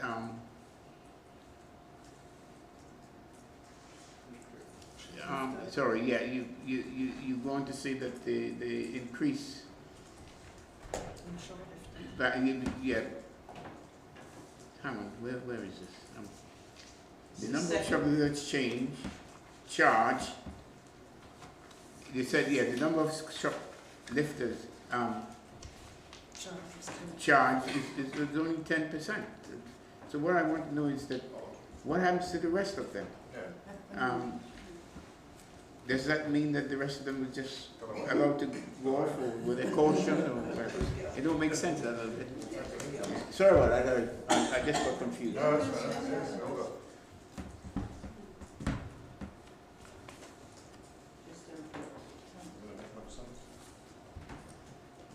You wanted me to answer you're still on. I didn't know if I was going to come back onto that or not. Turn your microphone off, Councillor Strachan. Sorry. I'm trying to. It's all right. So if I could deal with the antisocial behaviour, if you don't mind me saying, what does it look like? Winston, you've hit the nail on the head. That's a fantastic question, because that's something we've been trying to, the clarity with which was provided from the announcement from the Home Office left something to be a little desired. So we have been working vigorously with them to understand. So if you look at the paper, it's about something like 48 hours. We're trying to clarify, does 48 hours mean you've got to have been and done it, because that's going to be nigh on impossible, or is it to make sure that someone needs to be on a scheme? So we are working through those, and I will probably at the next one bring back more detail on it, because we're working through it. We were fortunate, I don't know whether it was because of my lobbying that we were in at the last minute, that they hadn't got that information, or for even those that had been in a little longer, they still hadn't got that information, and I don't know. But like I said, what are we doing about it? So Neil, who works for Nikki, had been worked on things like criminal justice project paper and got relationships with some of our people on the immediate justice side, the community payback. That's the right place to work with. So that's the immediate. We will work with them, and we're still working out what that means. We will work with immediate justice. So in a perfect world, we had actually wanted a per fee per person we put on it. Given that we don't know whether we'll have 10 people or 2,000 people or something, we're just working our way through it to say, well, actually, we'll probably need to upfront pay for some managerial capability for them and some administration, and then pay perhaps a lower fee in terms of. So we're just working that piece out. But the other bit, we've seconded from the police service someone who's got experience of antisocial behaviour and dealing with it on a street level. So she actually formerly a sergeant, currently temp top as inspector from our Corby area of the county. So we're bringing those pieces of knowledge together to put it. Because at the end of the day, I put this rudely, I could probably tick all the boxes and take the money from the Home Office. That really doesn't mean I've done well for the people of Northamptonshire unless we've tackled antisocial behaviour, and we genuinely do it. Now, part of the reason that they're doing it is a trial across 16 areas, is to make sure that different people, and we're trying to make sure that the Home Office civil servants, because it's also a mixture of DLUC, Home Office and Number 10, which in itself is great because the number of individuals are involved, to make sure that people can try things a little bit differently. So in the end, when they actually look at the analysis of it in 2 years' time, you can actually go, well, they did that well, they didn't, but I tell you what, if you put them together, you kind of supercharge it. So that's why I wasn't being thin when I say it's a great question, because we've had trouble getting them to answer what they would or wouldn't. The only big that they've got is the 48 hours, but we weren't sure whether that's to get them on it or the thing. I think we want more sustainable than just the 48 hours, which is what we're talking about. On the bit that you've got here, maybe we could have written it better.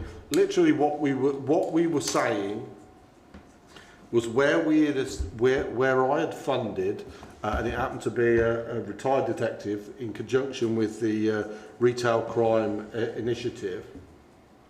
That person had, if you like, done the legwork on building the cases for shoplifting, because quite frankly, shoplifting, whilst it's really difficult, and you've got a difficulty with some businesses who almost don't care of it, they see that it's a thing and say, well, if you use the meat, I'm not picking on, in a store and you moved it to the back, then actually we can reduce it for you. They're like, well, we're not interested because we'd sell less. So actually some people we're working. So what the Business Crime Initiative does is they have, if like, an early warning system of people are doing it, people to watch and share that. So we've been funding and supporting them. We paid for an investigator in the north, and as you see, it went from something like 47 to 10, and the actual, it was with the criminal investigation. It's also investigations that you can actually prove. So sometimes it might be Stephen Mould's been into to David Smith's shop, and I've nicked 25 times. Now he might not be approve me for 25 times, but if he gets me for 1 or 2, then I can get, if you like, whatever needs to be done. So there is something about being able to prove it. So there's probably more information we could provide in what misleads you, but as a consequence of that trial, we found that Northamptonshire Police's success in the West had gone up a little bit, but it, like, as you say, gone up 270% there. So I'll be able to report back. So we're funding another one for the West. So we should be able to see how that does in terms of case builders and positive outcomes. Okay, I'm mindful that we do have members who will, based on our timetable, will need to leave at 3, so if we can bear that in mind. Now, Mrs. Shields, is this a question pertaining to what Councillor Strachan has brought up, or is this a new question? Yes. So a new question? Yes. Okay, so you're at the back of the queue then, so we've now got Councillor Maxwell, who's next. What I'd like to say is, looking at page 28 or 5, or whatever you're going to call it, when you're looking at women getting advice or women having problems regarding housing, finance, etc., were you aware that in Wellingborough and East Northants that we no longer have the Citizens Advice Bureau operating in this area? I've actually taken this forward to NNC last week because I'm shocked, because I was actually just sending people down there thinking that they would get help. This would be a question, I think, unless there's something in the final one here. I just want to say... It's not for this panel. No, I just want to say that were you aware that some advice that women can get, they can't always get. And whilst the police may have a part, some parts of the police work isn't what's related to women's issues. I wasn't aware. I'm not actually sure what I can do about it, but I wasn't aware, but I shall reflect on that. Mrs. Shields.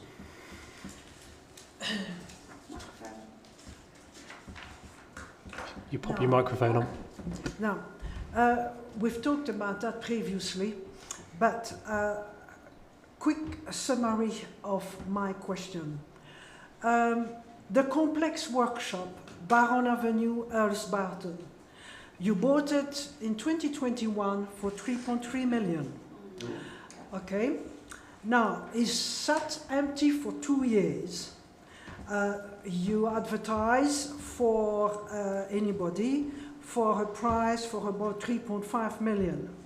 Now, the thing is that you have spent, according to the information given under the Freedom of Information Act, you spent £660 on VAT. Now, I know you can claim that back. However, you've got design that costs 525,000, stamp duty 187,500. So all in all, you're talking about a spending of 4.6 million. So that means, in my calculation, summarize, that you've overspent by 1 million. Now, I know that Nick Adderley had said at the time that he would be in favor to purchase a building if it was affordable. So, my question to you is, if this is true, how are you going to mitigate this 1 million overspend? Because the taxpayer is looking carefully into that. And also, what was informed is that the office block was far exceeding the space that he required in the first place. So, would you be able to provide me some feedback on that? I'm sure you have. Thank you. You did forewarn me you were going to ask that question because it stopped me from issuing the statement I wanted to. Can I provide, first of all, some clarification for the numbers? You're absolutely right. We bought it for £3.3 million with a business case that said that to deliver our combined fleet was of the likes of just under £10 million. I also have to say, and I'm going to preface everything I'm also going to say, I have to be very careful about what I say because there's a number of contractual pieces. I have somebody interested in buying the building.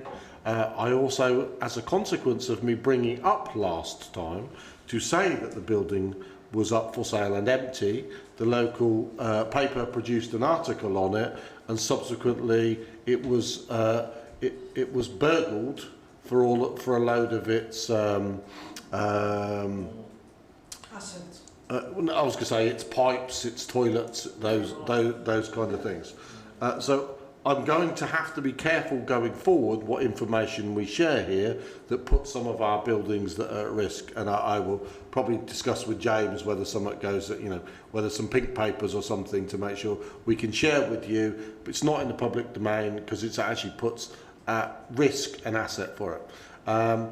In some respects, this is a little bit of misinformation. So what did we do? The reason we took the decision not to proceed with the original business case that was to get put together by the police and fire service team to put together a joint was that it was likely to cost less than £10 million. As a consequence, and you'll note the times that you've mentioned, as we come out of COVID and things like that, then what's happened is the cost shot through the roof. In other words, the new cost was going to be £17 million. Now, we will deliver a combined fleet workshop, but not at £17 million. But to the two bits you brought on it, you're absolutely right. As you know, the VAT we claim back. Anyone knows that, and I'm disappointed that that was written in that way. They're absolutely right. We did a lot of work on design, on making sure that we had a fleet workshop that was fit for purpose for the future. And if anything, it was in doing that work that this building wasn't optimum. So it actually showed what our flow would look like. We need to also look like what our heavy fleet would look like when we go forward. And I think the big difference was we decided that if we didn't put our heavy fleet through, then what the cost of what we would need for a building was dramatically different.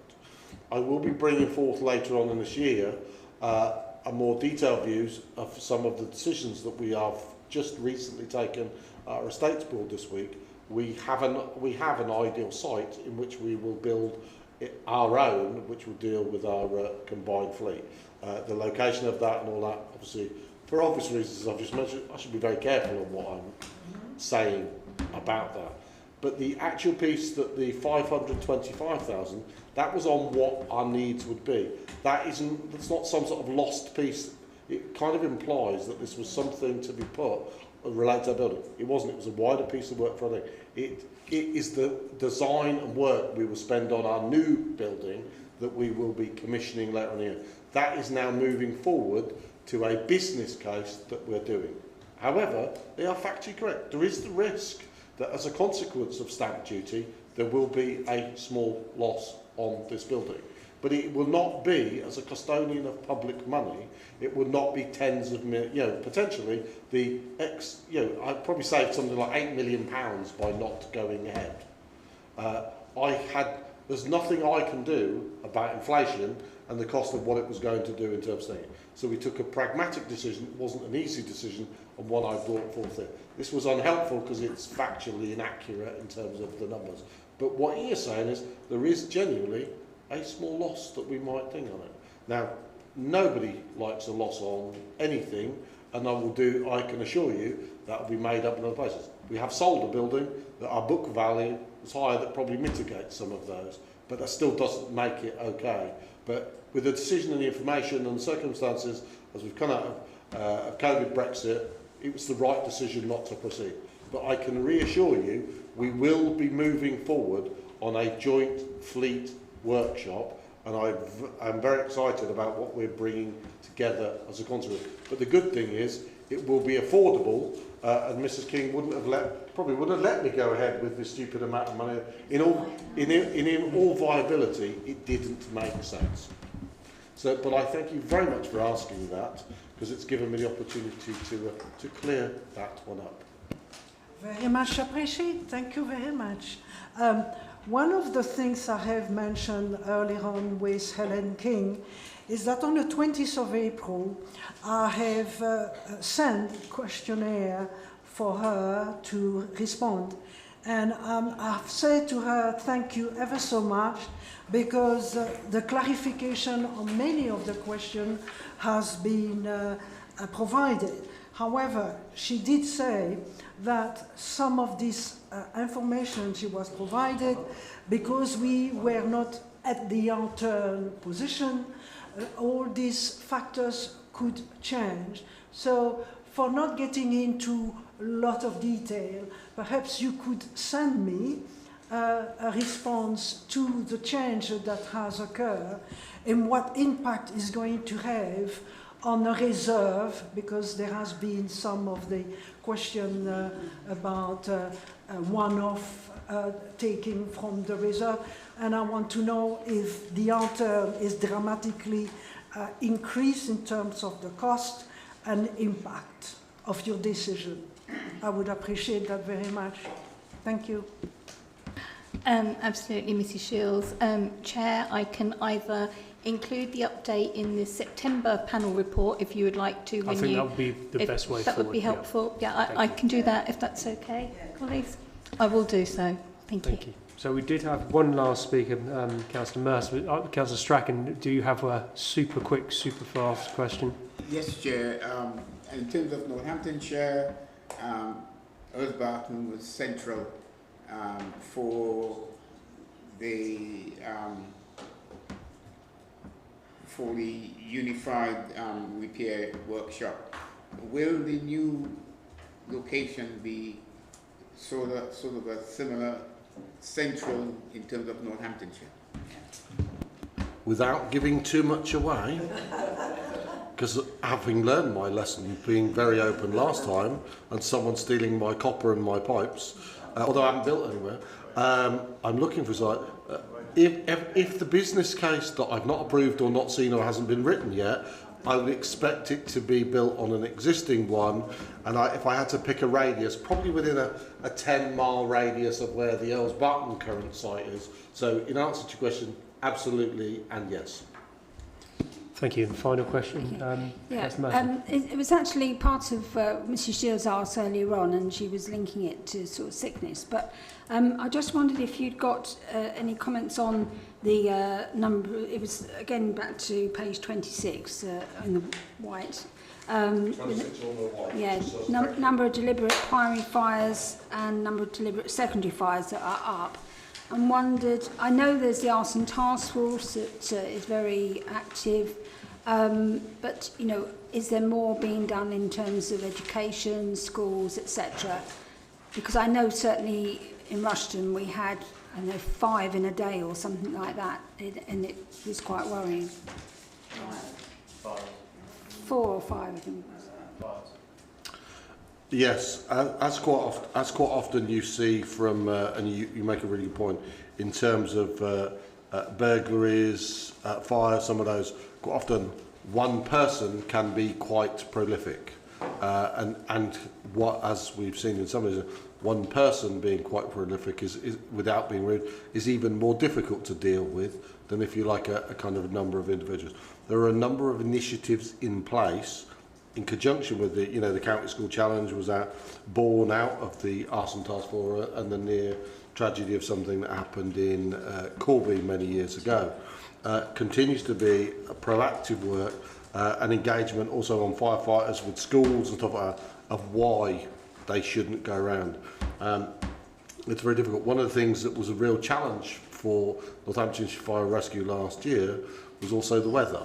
So actually we had a number of I'm going to call them rural fires, whereby things were got and because of the dry weather lit. Funny enough, we're not expecting as warm a summer, which will reduce the risk, which actually can help there. But there's very much some proactive work both on behalf of policing and of the fire to deter it, along with some education in schools. But the reality is, I have 2 boys myself. I've no reason to think they're going to light any fires. But actually, I don't know that they're definitely not going to. And actually, it doesn't take many. It can take 1 or just 2 individuals. And we had that in a couple of instances in the county to do it. So this is also why I've re-emphasised there's a lot of work we continue to need to do, if you like, with the communities, to make sure parents are aware their kids are, what they're doing, and all of these things relate to kind of, do you know that your kids aren't carrying knives? This broader conversation that we need to have, because both, the police service can't stop everything, and we are looking at, ironically, we've got it's not quite the James Bond Q branch, but policing on a national basis actually has its own kind of investigative capability. And one of the things they're looking at is actually, if you like, it's almost a scanner that from a distance you can tell if someone's carrying a knife. That would actually genuinely be a game changer, because that would act as a fantastic deterrent, and some money is being put on that to do. So we're all looking at always, but can I guarantee it's not going to happen? I would say if you've got bored children this summer, it's more than likely to do it, but we're doing all we can to make sure we deter and catch them, put them out accordingly. Thank you. I do know Councillor Baker does need to leave at 3 o'clock.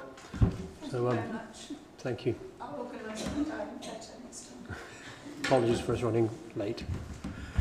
James, I think that concludes. Nice to see you. And you.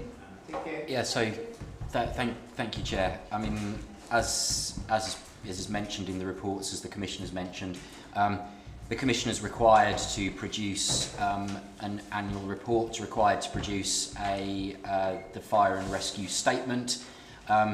They are completed documents, but the Commissioner is also required to present both of those to the Police, Fire and Crime Panel in one combined document from this year is the approach being taken.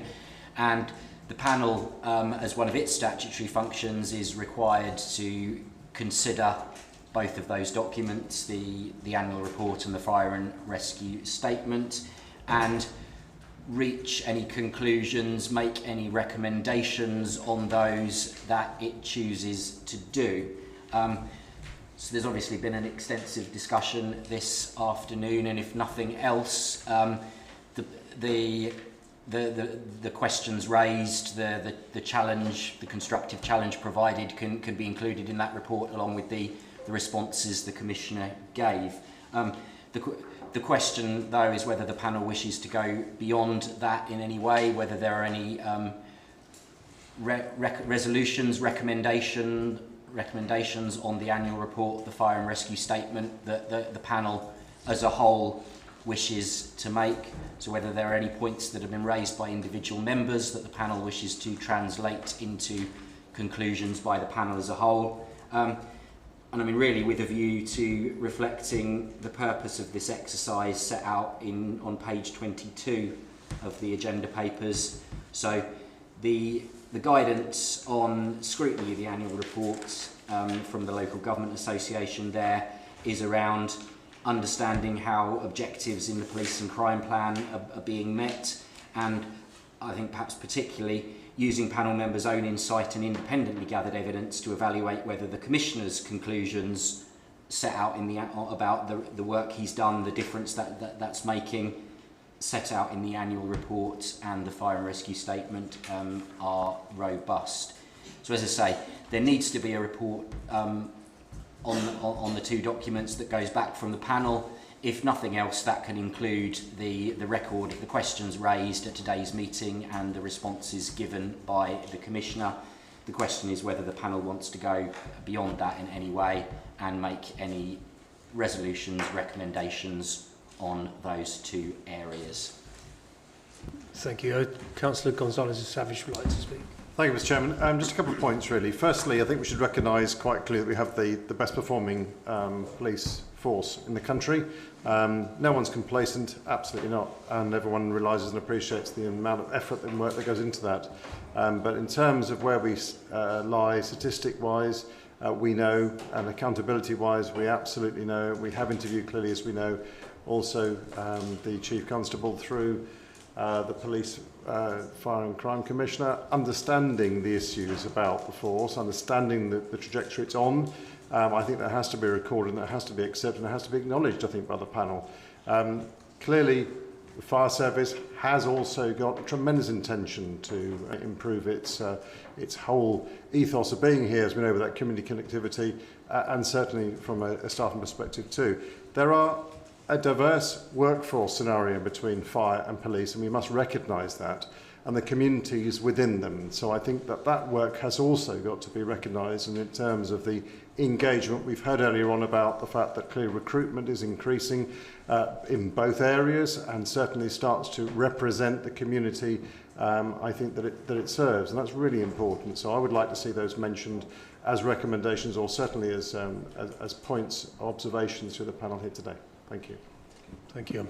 James is scurrily writing there. Mrs. Shields. Yes, I would like to say, on the absence of Councillor Zoe McGee, she was leading on to a working group on early intervention. She's not here. I don't really know when this piece of work is going to be submitted, but it is linked to the plan that is being provided, the annual report. So there is a linking between those two, and I just would like to say that. Thank you. Yeah, that's been slightly delayed, that report. So I would think, if my memory serves me correctly, we're looking at towards the end of July, with the conclusion, end of July. End of July. Yeah. Do we have a date, or is this? I think we need to go back to Councillor McGee to see precisely where we're at. So I wouldn't want to see James. Yeah, through you, Chair. It's a very practical situation in the sense that there isn't a final report at today's meeting, so the next opportunity for it to come would be the panel meeting in September. Good point. So it will be in September, not July. Yeah, the conclusion of the piece of work is for the working group to present a report back to the full panel. In September? Well, the next opportunity to do that is September. Yes. Because the panel's meeting dates are fixed. Yeah. I would like also to add to that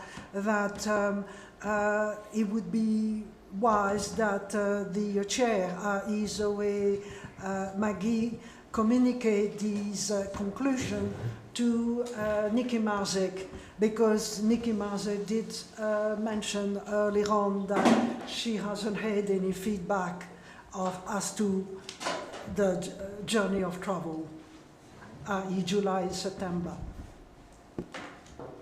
Yeah, certainly. We would, I think,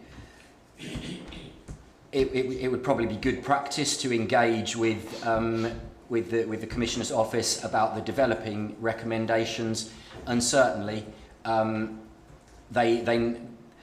any recommendations that come out of this piece of work will be what the panel as a whole agrees. They don't go direct from the working group to the Commissioner, so there is that stage in the process to be completed. Thank you. So I think, Stephen, you wanted to come in on... I just particularly would, if I might take the opportunity, so I was very thankful when the panel took on this work to look at it, but I would remind it also its mission was, whilst it's useful to see what we're doing, I think you'd got quite a lot of insight, and I know Nikki and her team have provided you with it. I would just kind of remind you, when you were talking about before in the terms of reference, was what actually could be done to, with as councillors and thing is that you would be better able to join up the systems across it. So I'm just politely nudging to say I'm hoping not to see just a report that says the Commissioner's doing, I don't mean it rude, good work in this area and could do better in that. It was about actually how could a more cohesive and joined up system to be done, and I'm just hoping that that doesn't get lost in it. Thank you, Sir Councillor. Sorry. No, sorry, Chair. And I also understand, particularly for James, the challenge of the remit, of what that means, but that was the ambition that was set out for yourselves at the beginning. So you happy to... Yeah, so through you, Chair, I just wanted to confirm that what Councillor Gonzalez de Savage put forward, the panel as a whole is happy to endorse that as a resolution from the panel on the Commissioner's annual report and fire and rescue statement. Councillor Massey. Well, I was going to come in just for Andre did and say I commend the report. A lot of very, very good work going on, and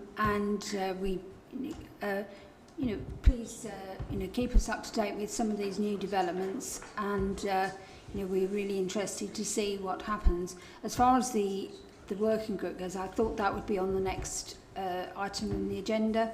And we can discuss it there, but do commend the report and all the work that's being done. Can I take the opportunity on that basis, particularly to, it's very nice to receive plaudits. I don't do this alone. I work with a fantastic team, and also both the Northamptonshire Police, Northamptonshire Fire and Rescue. You've got a number of highly dedicated individuals, and I think it'd be great if we collectively thank them for the great work that they've done in potentially difficult circumstances.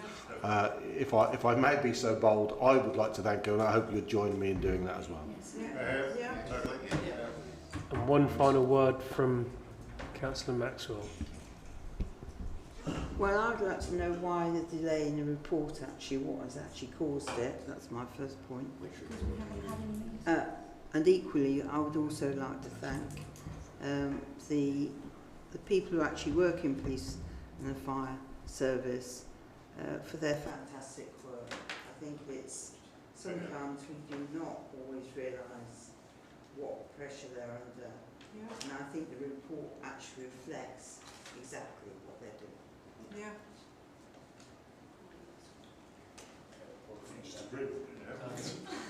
I'm a bit like Dorothy's just agreed with me. I've got to just sit down. So, Pauline, and then we're done on this item.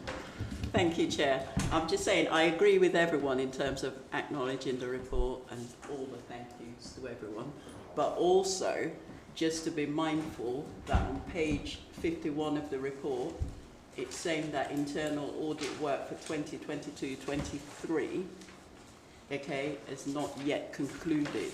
So while we're kind of acknowledging this and accepting this report, we should also be mindful of that as an addendum. Okay? You won't be surprised to know Mrs. King would like to come back on that. Perfect. Thank you very much, Ms Woodhouse. Yeah, it's not quite concluded, but it's concluded enough that the Chief Internal Auditor was able to give a draft year-end audit opinion. They don't do that lightly. So I did just want to highlight that, and you've given me the opportunity to actually say, as they've given their final report, that's the first time that Fire have actually received a year-end good assessment. So it's really pleasing, I took that opportunity, it's really pleasing to have seen the progress that they've moved from satisfactory to good over the past couple of years. Thank you. Thank you. Right, I think we're there on that one. So just give James an opportunity to complete his notes, and then we shall move to the next agenda item. Item 2. Indeed, just item 2. It seems so many more. Set the standards, sir. I would say thank you. I think it's our opportunity to depart. Thank you for your time. Thank you.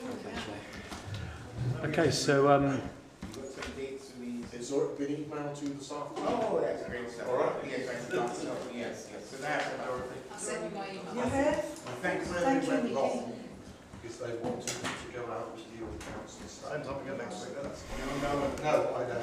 That's for us. That was up this afternoon. Thank you very much.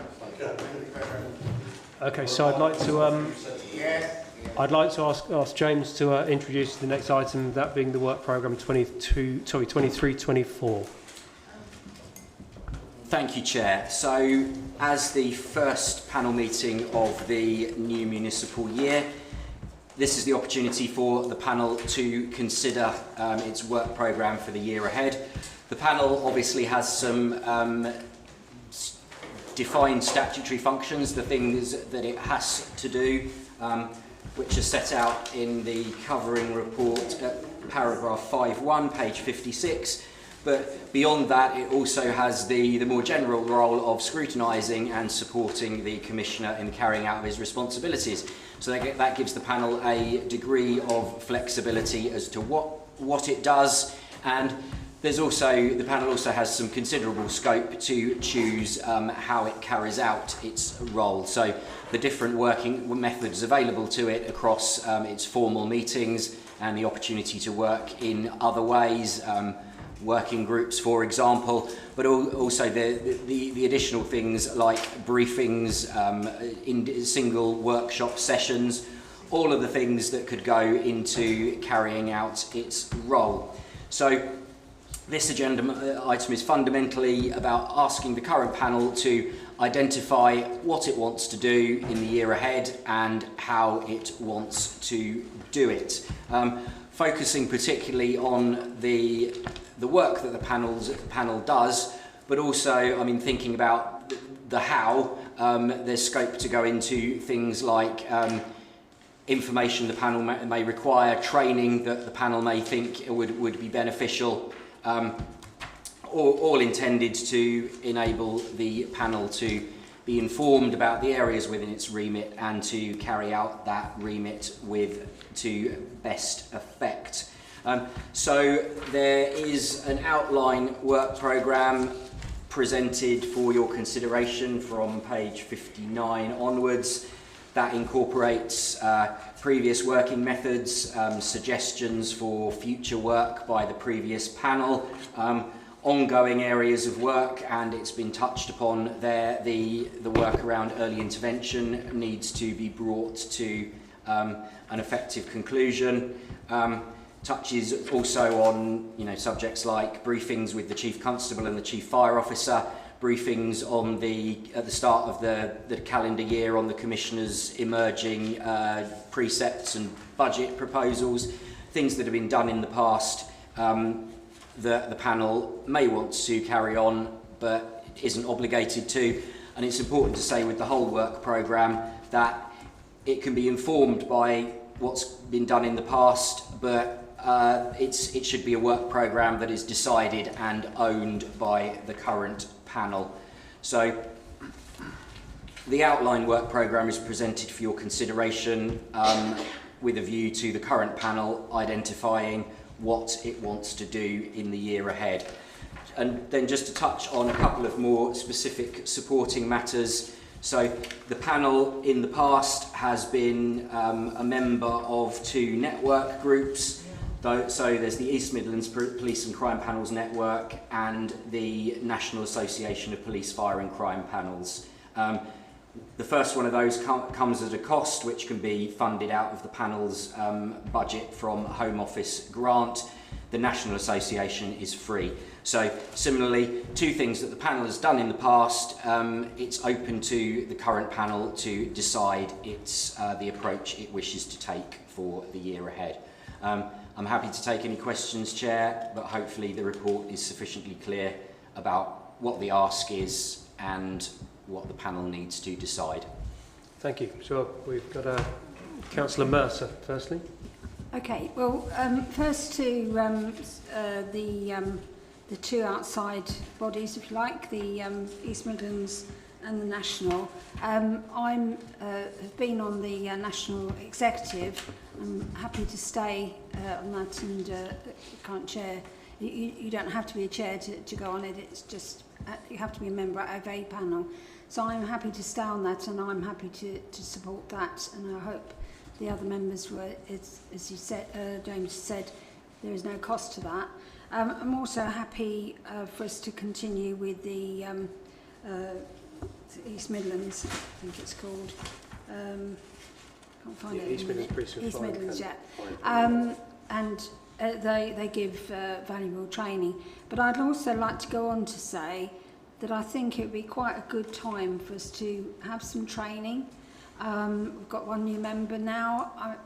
We might have perhaps some new substitutes that could also do a training. So I don't know quite what format that would take, but I think it would be a good idea if we could have that.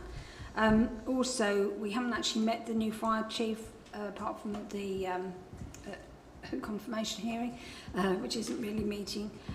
So I think, you know, it would be good to have the sort of briefings, but particularly we didn't manage to meet the fire chief last time.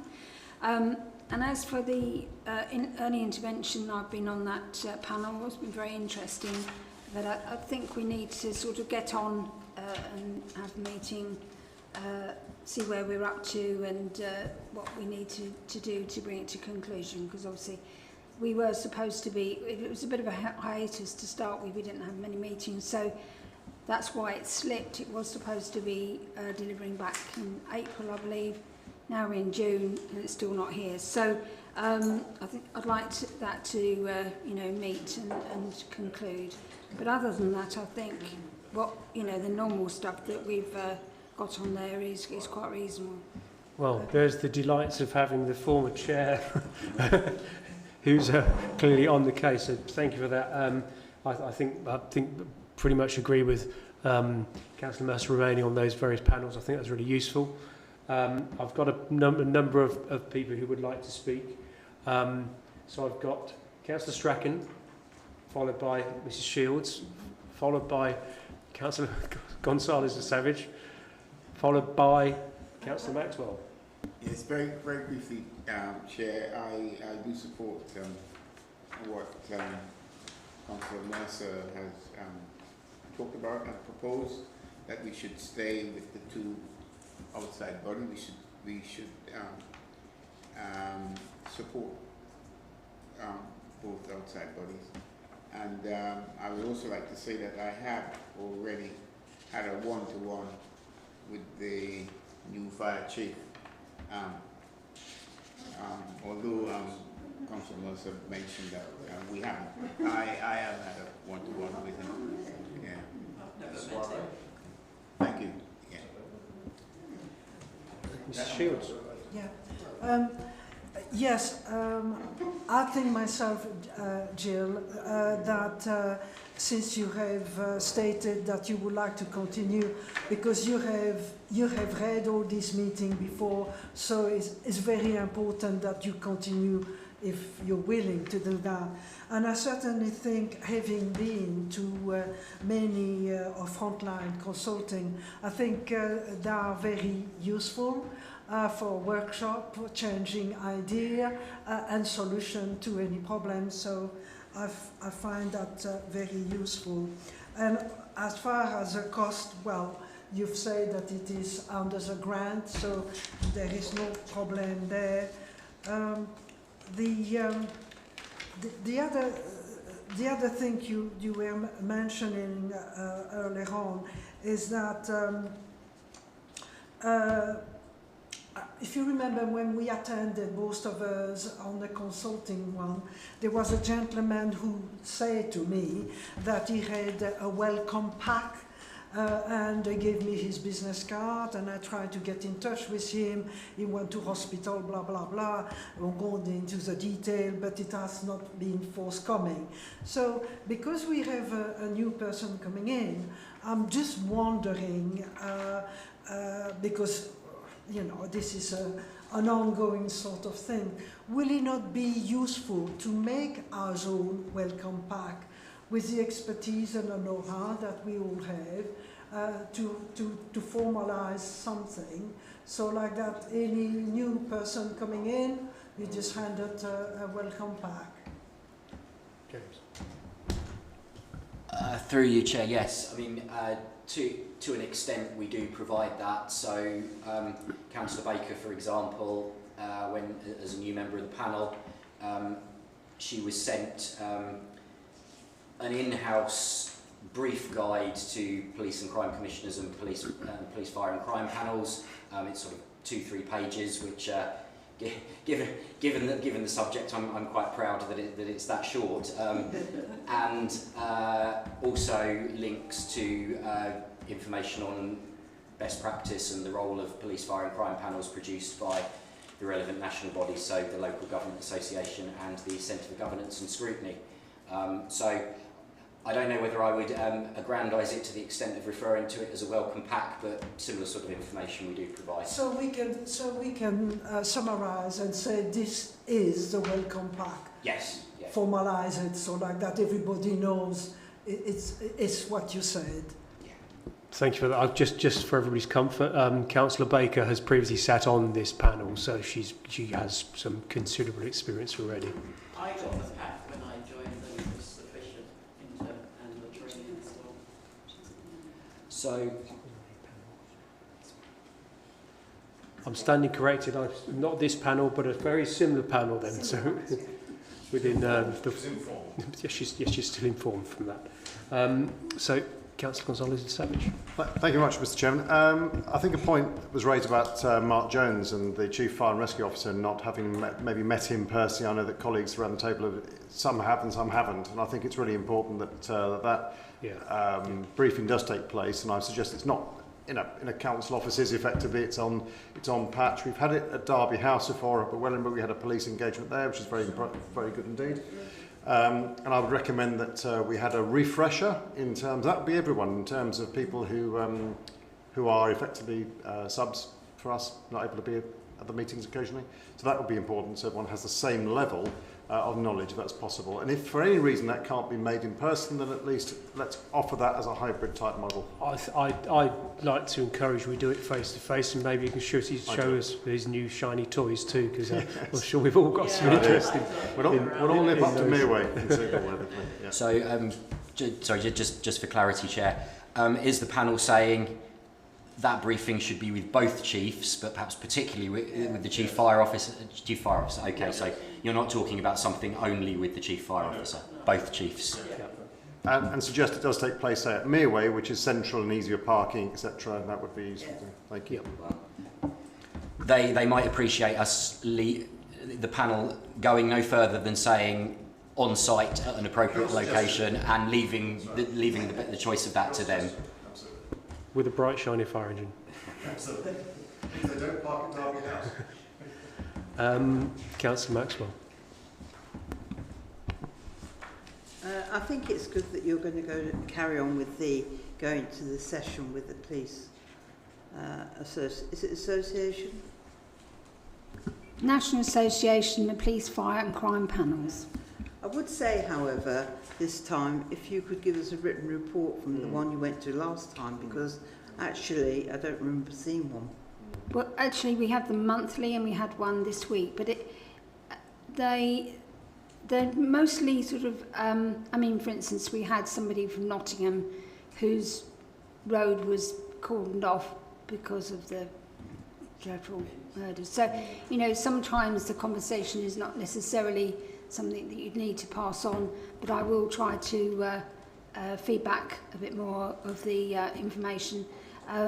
One of the things that I had forgotten about earlier, or I didn't know where to bring it up, was that I had some correspondence this week that the new policing protocol, there was a consultation this year, and the government was looking at changing the policing protocol, and they've fed back about that and said that they're going to take on board a lot of the comments that are in the consultation. So I will forward that through James, and so that you can see that consultation as well. But it's sort of one of the things that you end up getting involved with is a lot of these consultations, certainly.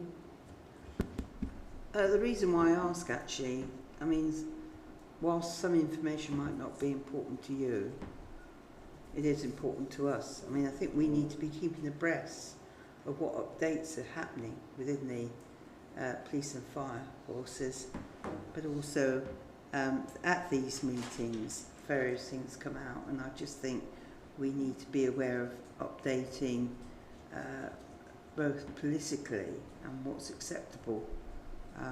That's my reason.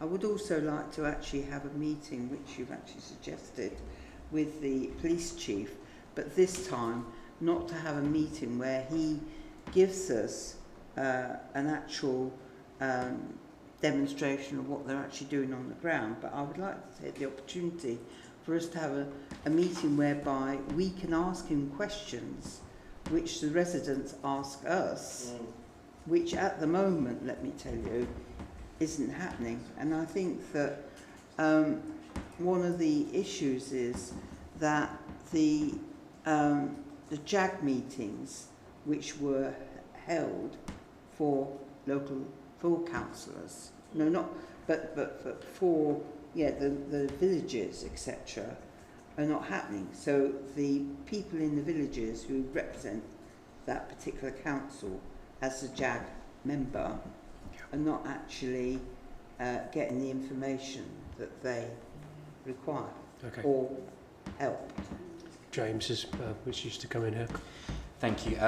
Appreciate entirely where Councillor Maxwell is coming from. I think what you need to take care on about, though, is blurring the lines between panel members' roles as ward councillors and panel members' roles as panel members. The panel is there to hold to account the commissioner. It can be useful having the contextual information that the two chiefs can provide, but I think you would be likely to get challenged back if you were seen as holding to account the chief constable as a member, or trying to hold to account the chief constable as a panel member. Yeah, I think that's well. We have our meeting. We collectively have our meetings with the commissioners and the parishes. I think that's where this ought to be directed. As James says, we've drifted a long way off time this afternoon, and I think we've all been indulged this afternoon. But I think things such as this is where we need to keep an eye on our watches and also on our brief as well. And sometimes we need to be brief with our brief, and sometimes we need to be very extensive with our brief. But in relation to those matters, I think Councillor Maxwell, if you'd like to take those outside of this meeting, I think it would serve your residents well. I think you just misunderstood what I actually said. I wasn't talking about me being involved with the JAG meetings. I was just explaining there are two separate areas. So sometimes the villages at the present moment are not actually getting the information which we sometimes as ward members could actually give them, which we're unable to give them. Okay, it's noted. Thank you. So, through you, Chair, there seemed to be a groundswell towards further training.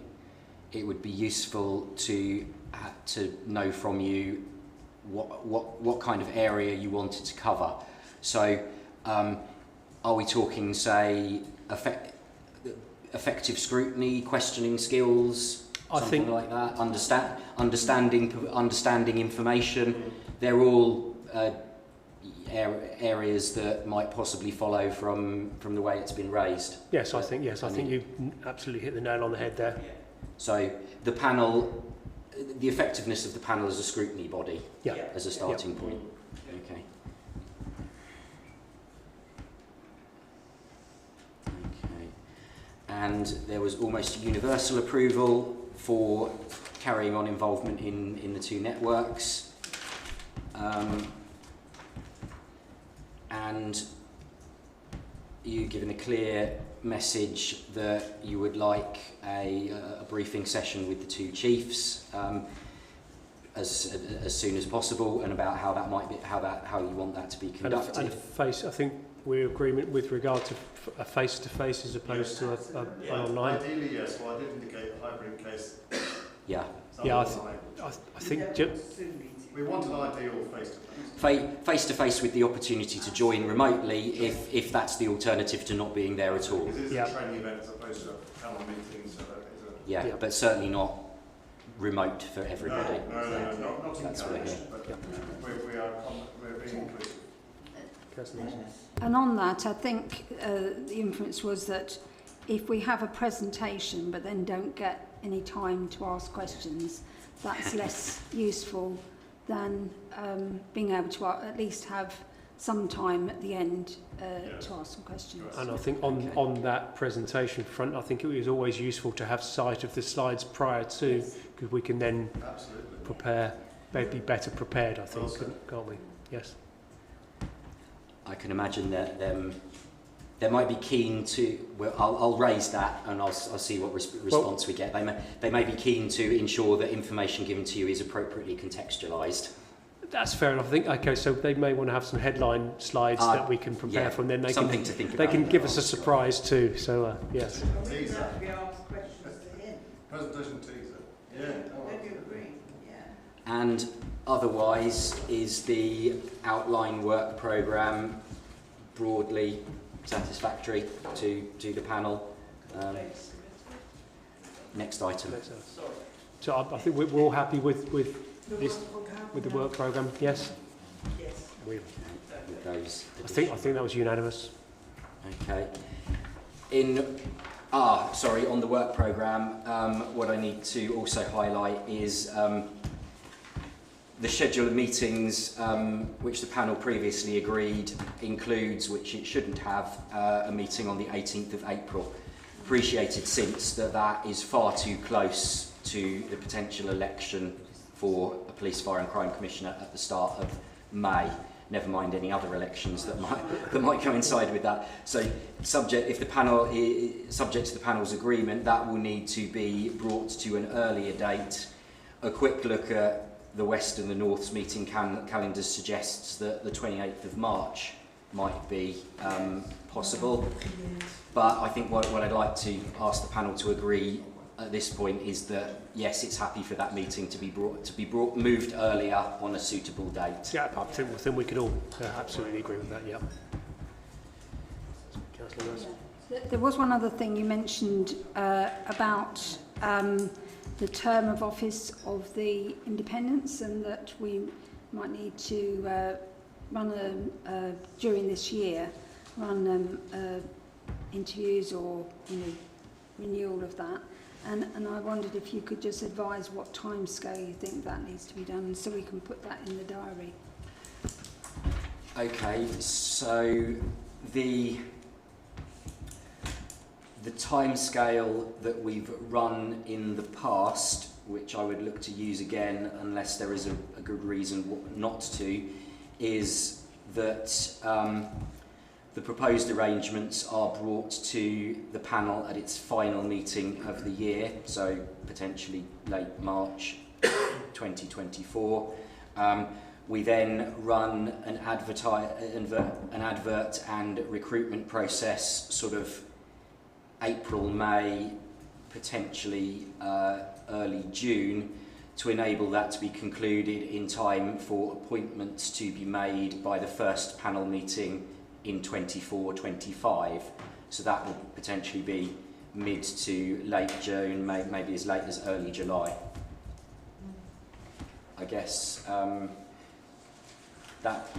will that need to take account local authority elections? No. Yeah, sure.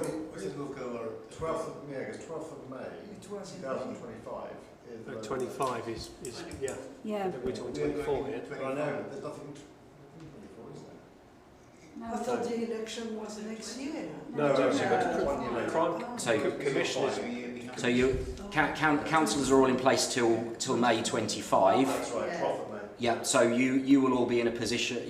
Was that not one? And what we've done in the past is the panel has appointed a subgroup, say three panel members, to do any shortlisting and certainly interviews that have been required. And Mrs Shields and Miss Woodhouse will have been on the other end of that process. So yeah, that's the broad timescale. Panel in late spring 24 will agree the process. That process then runs late spring to early summer to enable the outcomes, the proposed appointments, to be brought to the first panel meeting in the 24-25 civic year. Okay.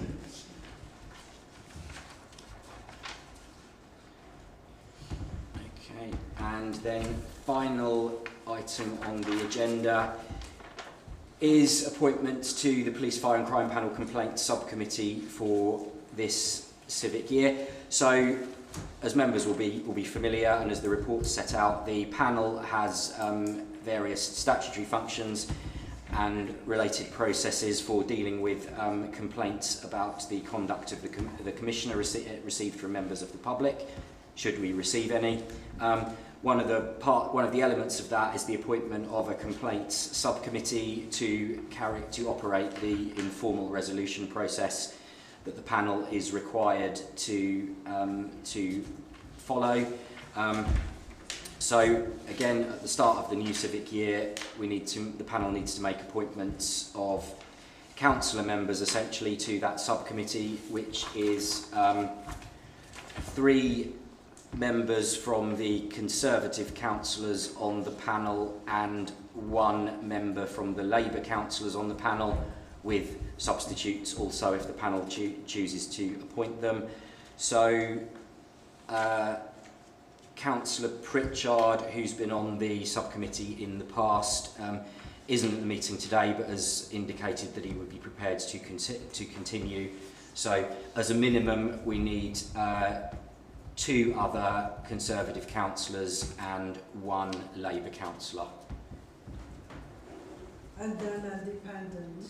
Yeah, I mean, the independent members, it kind of happens automatically because it's both of you with one or other of you serving whenever we need to convene a subcommittee meeting. Yeah.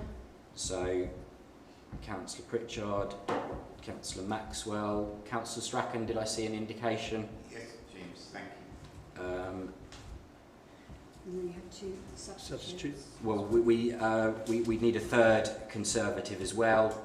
But if there's anyone present who wants to do that, or if we can circulate, given that some of the Conservative members aren't here at this meeting. Are you going to send an email? Yeah, let's do that. That's Yeah. happy to. You happy with that? That's fine. And I can also Happy to help, obviously, but subject star is definitely otherwise. So, Andre, So would you like to substitute? Would you like to substitute? Yeah. okay. Are you the 3rd one or substitute? Well, I mean, it gives everybody a chance. People aren't here, but I'm happy So, to help out subject stars. You would be happy for another panel member to do it, but if no one else comes forward, you would be happy to be the member. Yep. Gotcha. And I can contact Councillor McGee to confirm if she's happy to carry on as a Labour substitute. Just don't want to see that we're squashing opportunities in case anyone... Absolutely. Sure. Similarly, I haven't been on it before, purposely, but I'm happy to help out as a substitute if you've got a, you know, got a There are problem. more substitutes.